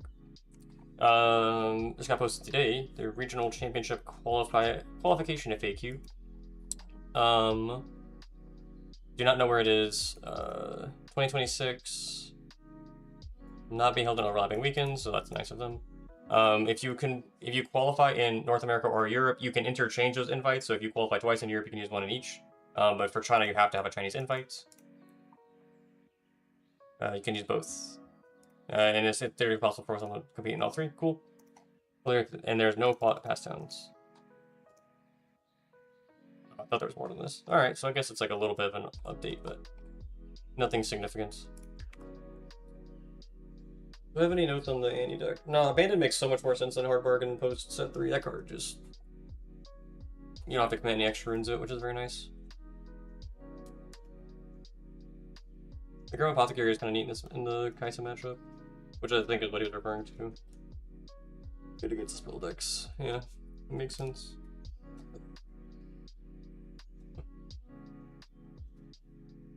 Darius mini guide. Ship it. I assume like red yellow Darius. Would be Wheaton.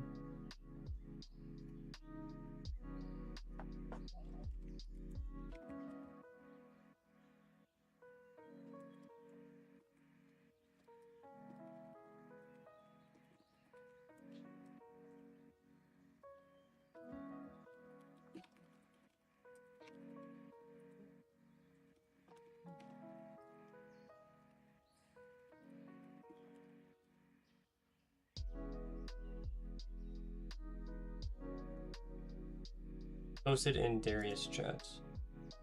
And this is my other friend Matt, who I know from Yu-Gi-Oh!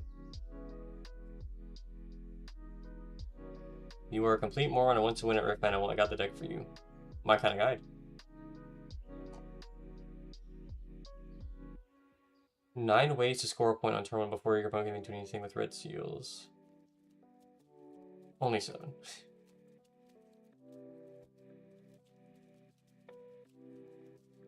Shadow's Call. So I assume this is just like what? Legion Rearguard. Legion Rearguard.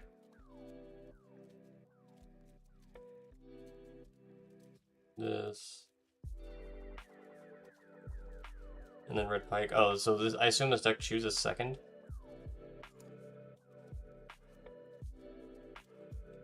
This would be so funny on Obelisk games. Like, this is what people did with the deckhand going first. But this is just like a worse way of doing it. Falling Star is OP. Agreed.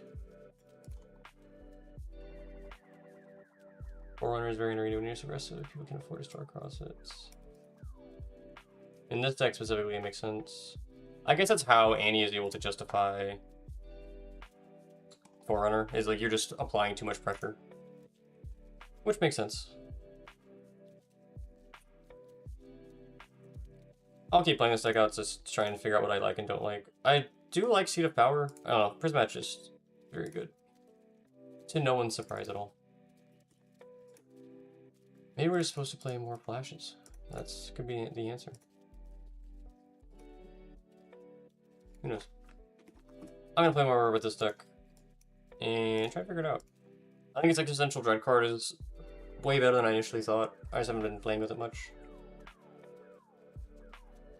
And I want a deck that can just like jam Falling Star. So maybe that is honestly like, if I think Falling Star is like the quote-unquote defining card of this color combination, then I'm just gonna play Pike, because you just like ramp the gold you need for it super efficiently. You also have like, you have like a relatively flexible game plan with like, you can go long with Bewitching Spirits against control. The biggest question is like, do you win or like, what am I saying? Do you get overrun too often? And that's a question I have to answer. This looks like this is definitely a 7-5 deck. Can't believe I missed that. I think it's okay. I haven't decided if it's supposed to be Rengar or Kha'Zix. Purple Kha'Zix. I think it's probably Rengar. I expected that it was a little cheaper. I think this Detonate is unfortunately just like incredibly dead. And Piercing Light has some good matches, but also has like some pretty bad ones. And the other thing is like card economy can become a bit of an issue. And I don't know how to fix that problem outside of like just drawing with Kaisa. I think it's like a lot of the issues with this, like the only reason that red-blue Kaisa had card draw was because of like Progress Day and Premonition and stuff like that. And I guess like Lecturing Yordle Retreats, like you could dig deeper. But this deck doesn't really have that. Merchant gets you deeper, but doesn't really get you what you need.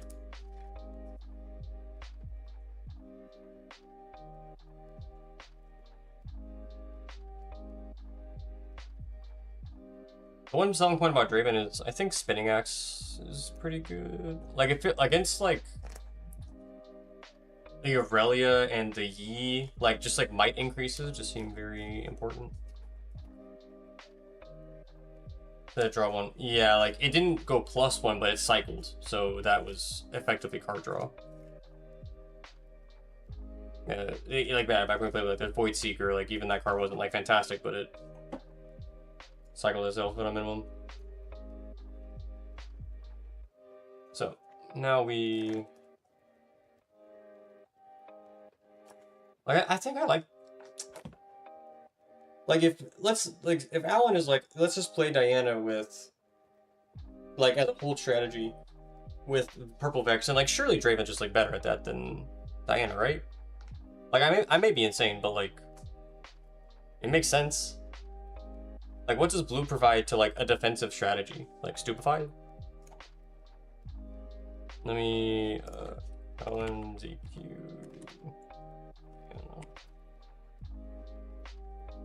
Scorn of the Moon. I'm kind of disappointed. I should just like force myself to like Diana more because I love this champion in League. The Sprite Fountain was a kind of a cute tech for aggression. Retreat. So let's look at the blue cards in this deck, just like naturally. So Hui, obviously, cards nuts. RBS, Poro, Watcher. So you have Stupefy and Eclipse. Moonfall isn't a blue card, it's like a Diana card, but yeah. So like Eclipse, Stupefy as your defensive purple tools. I can just play this deck in Draven.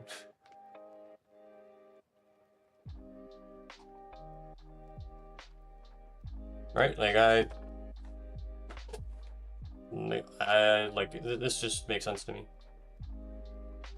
Like you get the extra rune, like you could argue to me Annie is the best deck for that game plan. Won't dispute that. But like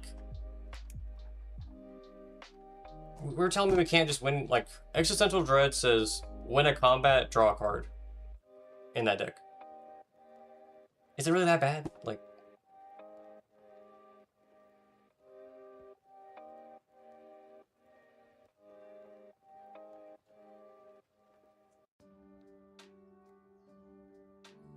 we just like jam 3 purple effects. The allure in this deck is just to predict and how much you value RBS.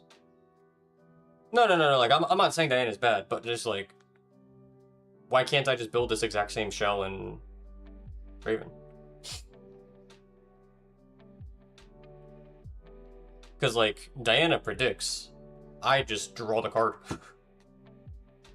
RBS isn't bad for her. Like very good 2-drop, but like if we're like, oh, like we can just play like the defensive shell, like we can just like play Fan way better in this deck, or in the Draven deck. Sorry.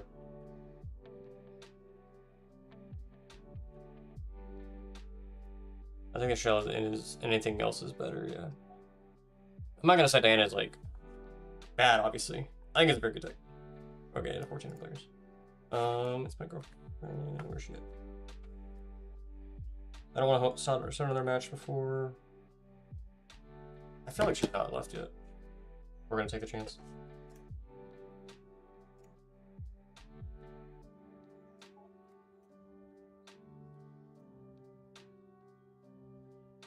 I also needed to use the restroom. This is probably not my best idea.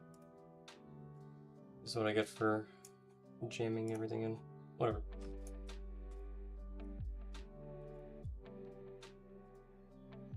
Oh, I'm ready. I'm gonna real quick while I wait for. Damn it. Ready up. Never mind. Oh, hey, I know this guy. This is a content creator. Petrus? I don't know that's his name. I think he's French, maybe?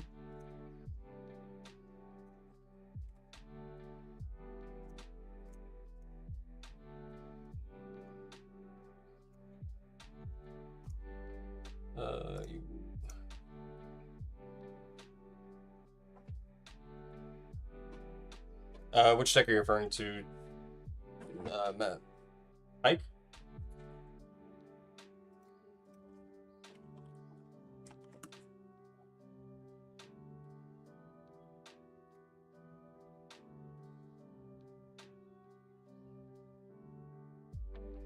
He gets a start. Unlucky. Don't have to drop Diana. I mean, Diana's like, I mean, obviously it's like solved a little bit, right? Like, I think there's a couple different shells between Alan's list and Orion's. I'm gonna assume this is an Aurora deck, and if it's not, unlucky.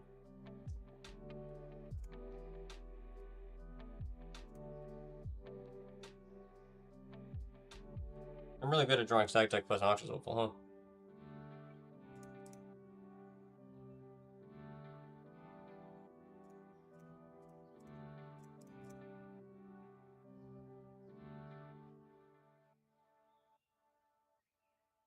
All these are not very good.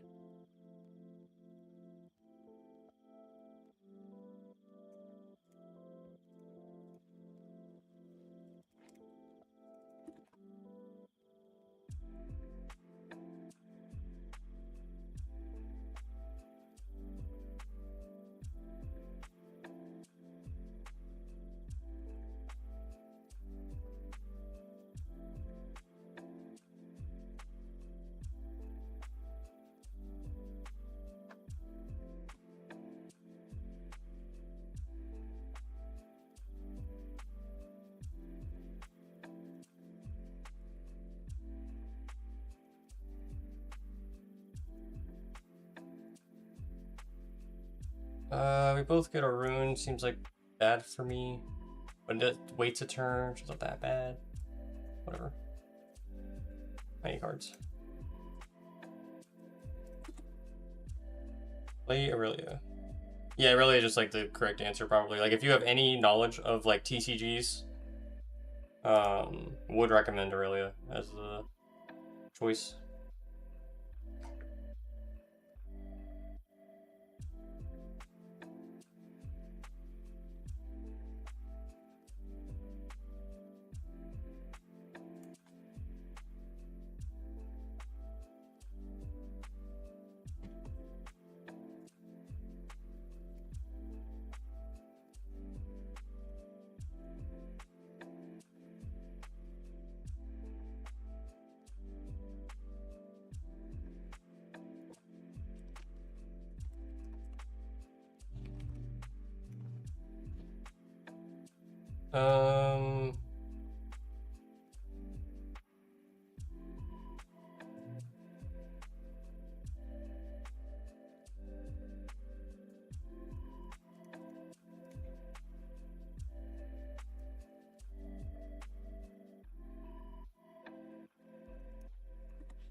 This deck doesn't have counter spells, right? Oh, it has a, yeah, because the Sig is a bounce or whatever.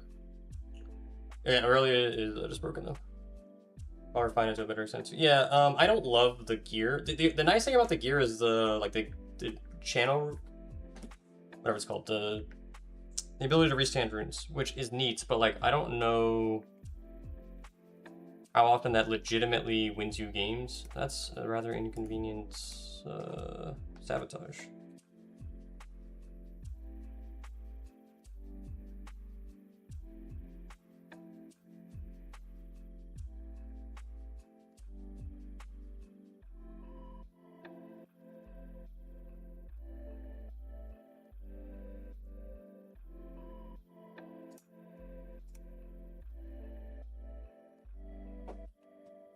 But yeah, really just broken.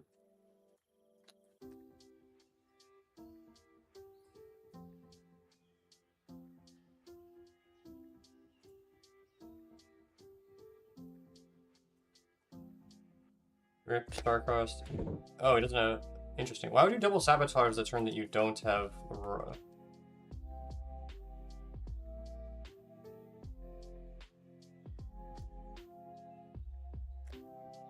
That seems strange to me.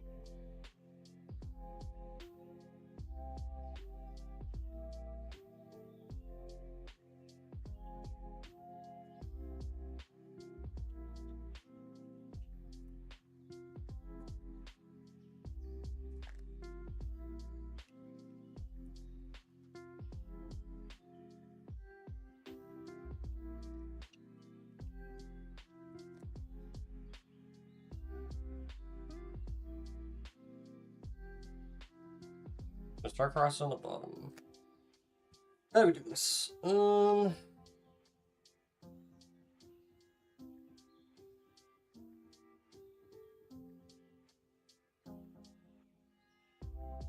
I think it is just... I don't want to stack deck for fun here is the problem. But it doesn't have anything.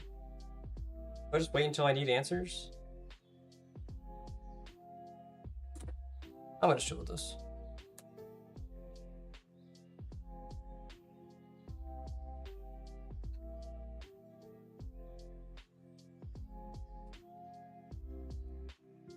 Oh, where's hardcasting ye old Elder Drake, huh?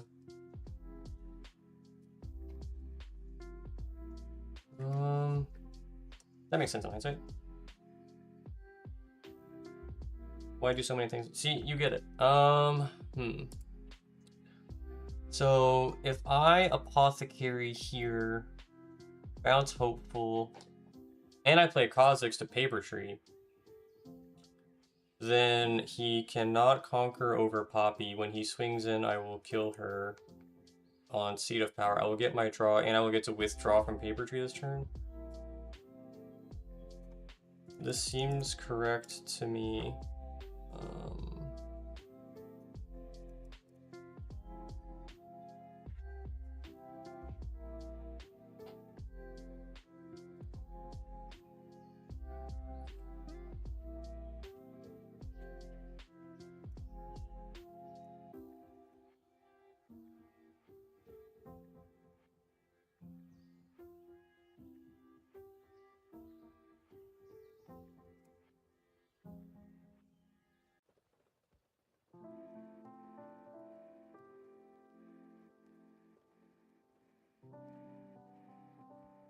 You had ambush.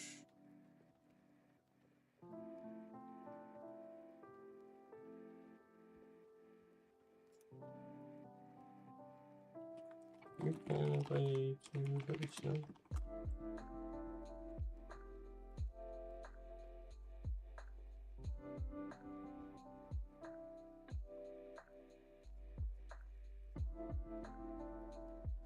Oh, so Rengar is the exception.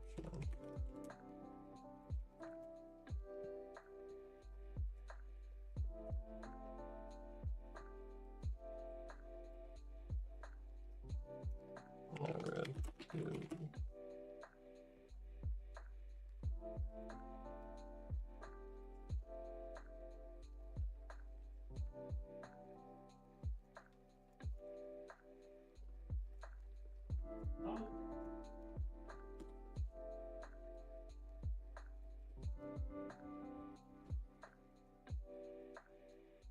That's why he wanted to be at 12. It makes sense. I'm curious the guy's streaming. Not that I'm because I'm streaming stuff, obviously, but.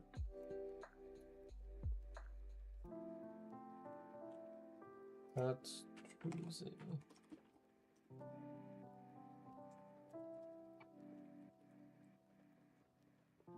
Oh, yes, nice.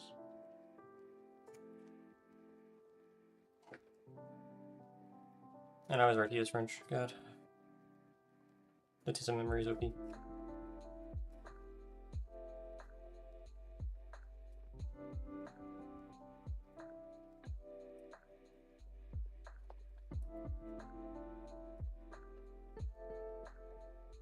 If anyone in the chat knows rulings, if I kill an Elder Drake, and I have health left over on a unit, like let's say I swing with 3 guys, and I have like 13 might combined, would Elder Drake still kill all of it because it did damage to any of them?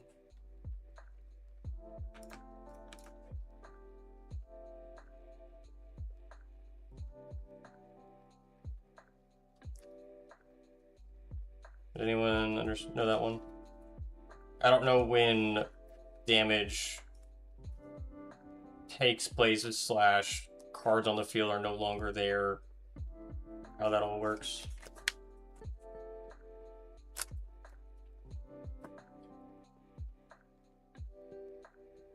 Yes, what? So like Elder Drake would just trade with the entire board, I assume is what's being said.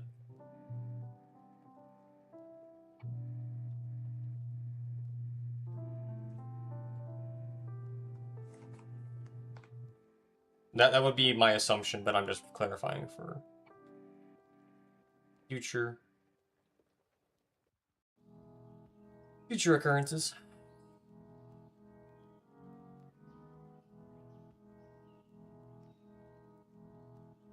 What could a hidden card? I guess Hidden Blade makes the most sense. Ah, dang! I'm so good at this game. Nice. Do I want to get abandoned? 4/3? No. I can start cross twice. We'll do this.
Rengar would be +6.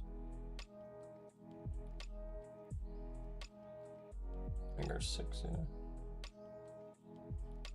This would trade with it, technically.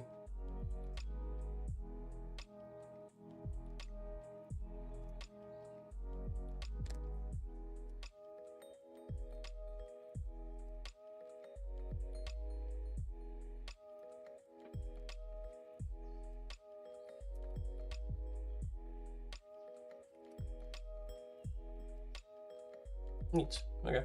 I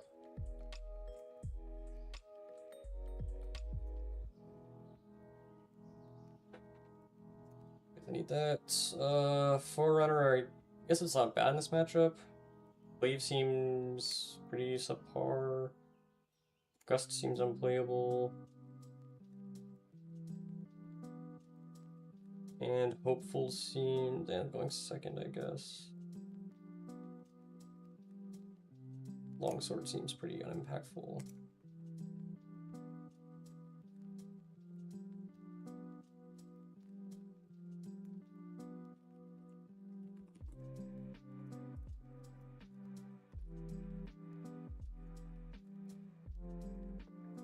don't think I need longsword.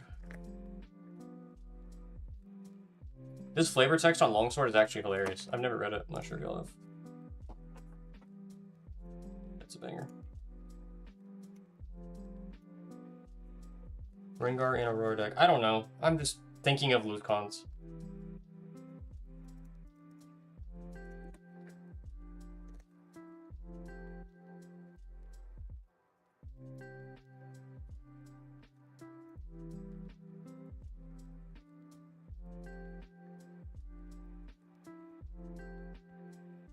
This one.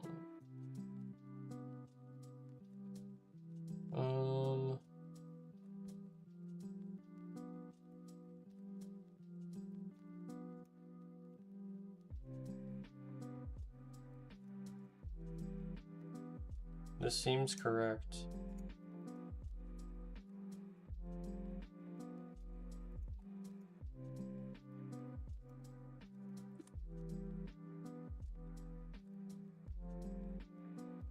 I mean, but yeah, but like the only thing I lost to, I think, or like that stopped me from winning was Rengar when I beat like Hidden Blade because I had Inferna and whatever else.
Also, another rolling question.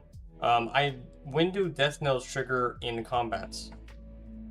So, like, the situation that I just played in my head, I played in my head was conquer a battlefield by killing Rift Herald. I would like to score the point. I'm pretty sure that I always do.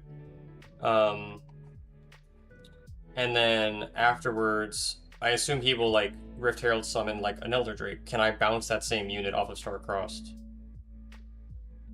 So it keeps me alive. Or that I can keep that unit alive.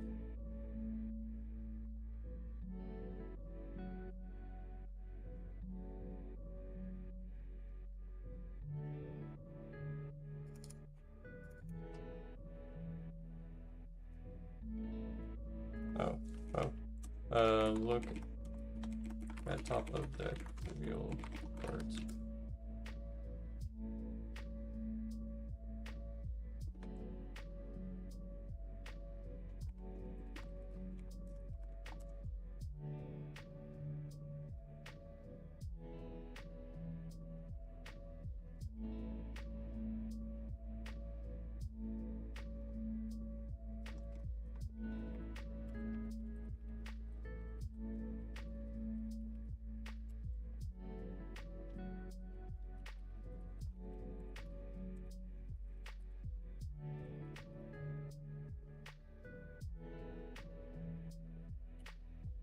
I don't want to like bounce this.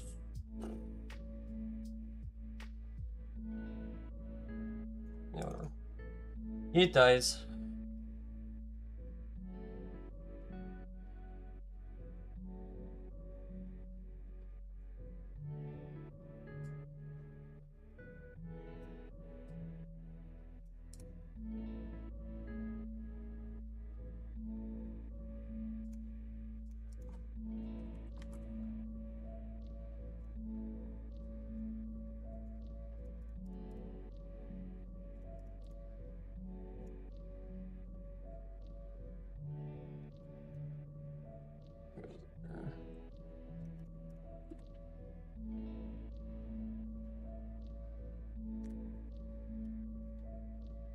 Based off of what is in his current list, it doesn't seem like Rengar is that far of a question. Maybe it's like still a bit nuts, but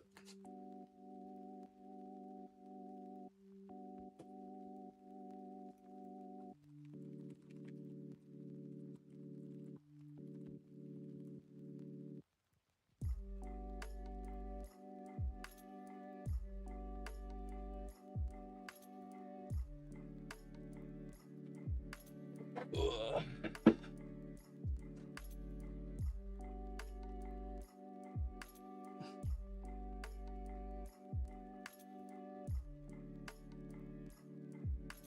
Also, I just realized this deck just can. Well, I didn't just realize this, but I thought about it last game. I was like, this deck just like has the guaranteed anti-Starcross loop permanently. That alone may just make it like kind of good enough, honestly.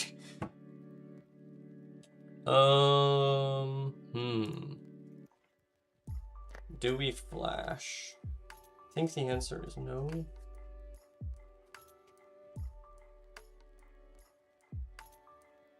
So I let Forerunner die. He hits 2 Elder Drakes.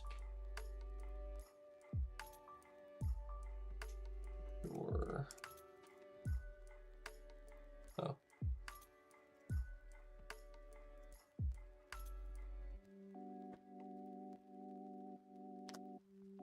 Interesting.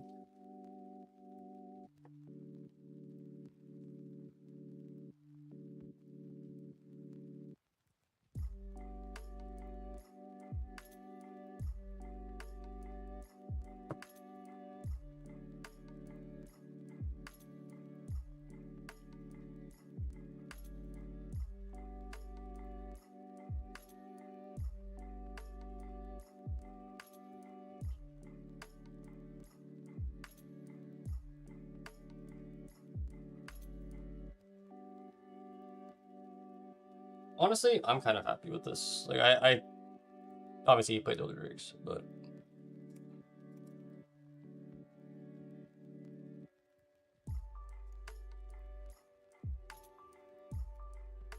I kind of want to like dump this Starcross so I can just like always access it with Annie. I'm not sure if that's nuts to say. So this has to come back.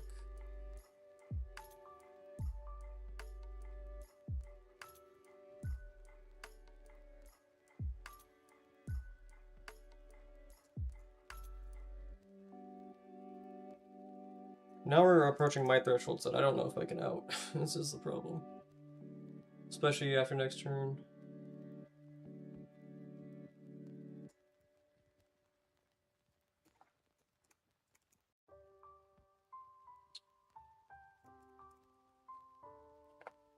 Looking a bit grim. I don't have Ruination in my deck, unfortunately. That would be his deck thing.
That's a good one.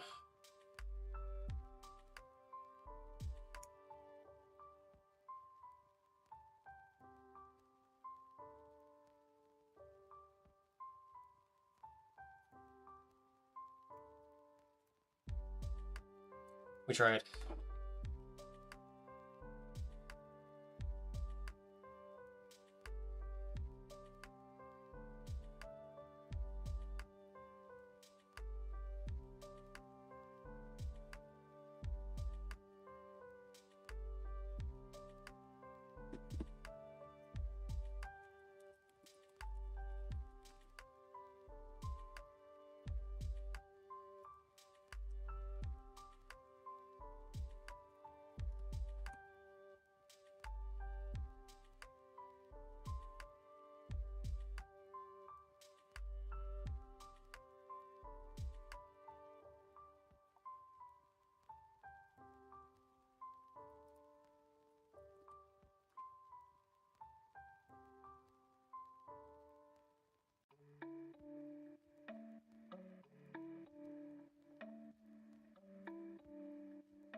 What are we discarding? Friend card? Or I think I'm playing Vex this turn. Maybe I discard the Vex? No.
So many Upstart Goblins in one deck.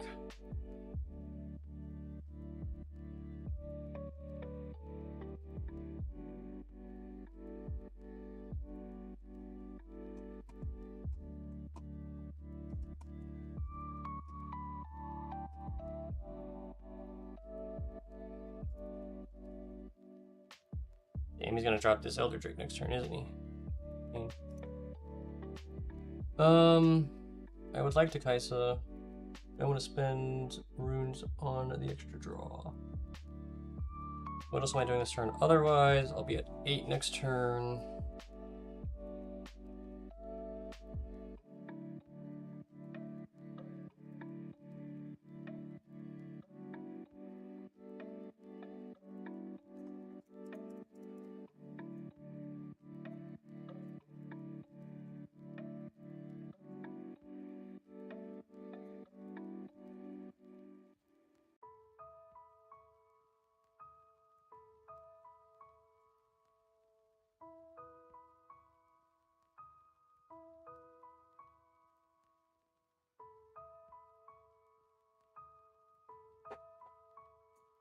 I don't think I want to dig deeper because I don't want him to rip good cards out of my deck.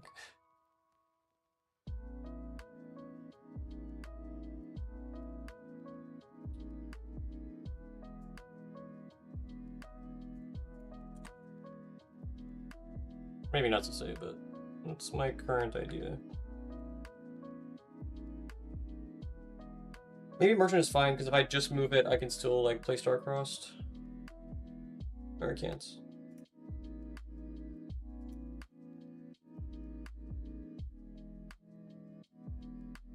I actually don't remember. He does decide the third star cross. Perfect.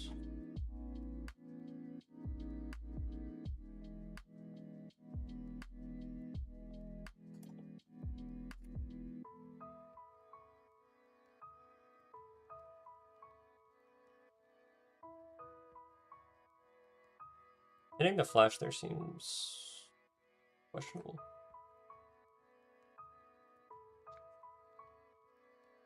I'm really curious why he did that. I guess he has a way to like wipe. Okay, I guess that also makes sense.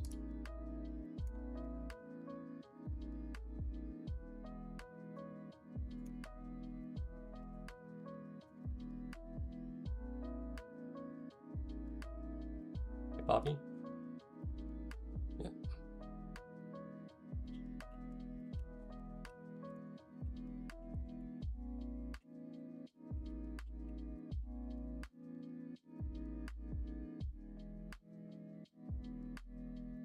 It's a really specific combination of cards that I guess I was supposed to play around by leaving Vex up.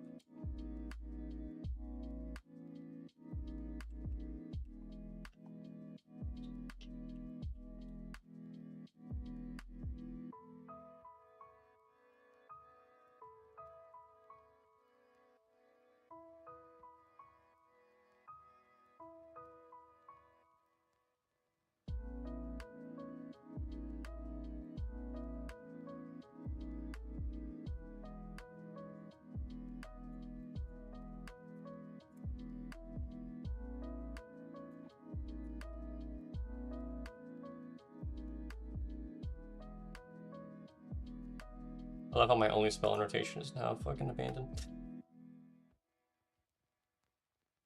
So if he plays Elder Drake, I should have hold one battlefield, right?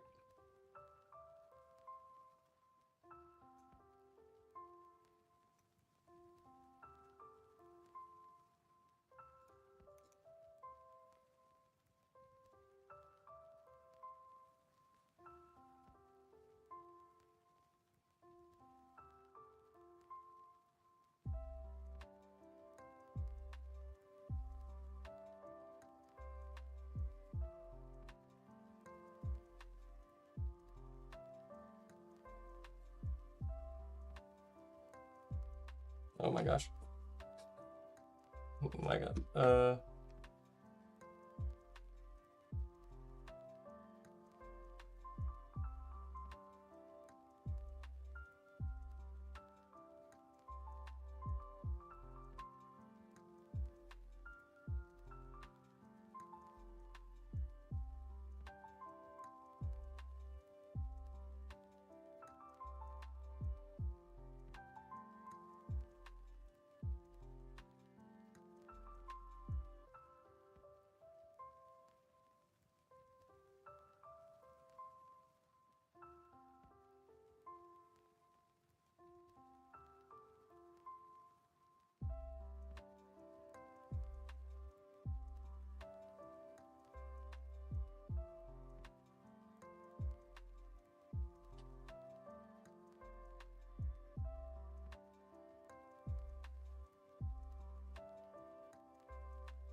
Alright.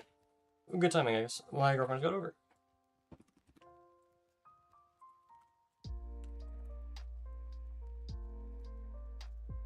Alright, thanks for hanging out. I will be streaming probably a fair bit the past month, next month, leading up to everything, so appreciate you all, and see you next time. See the exact same.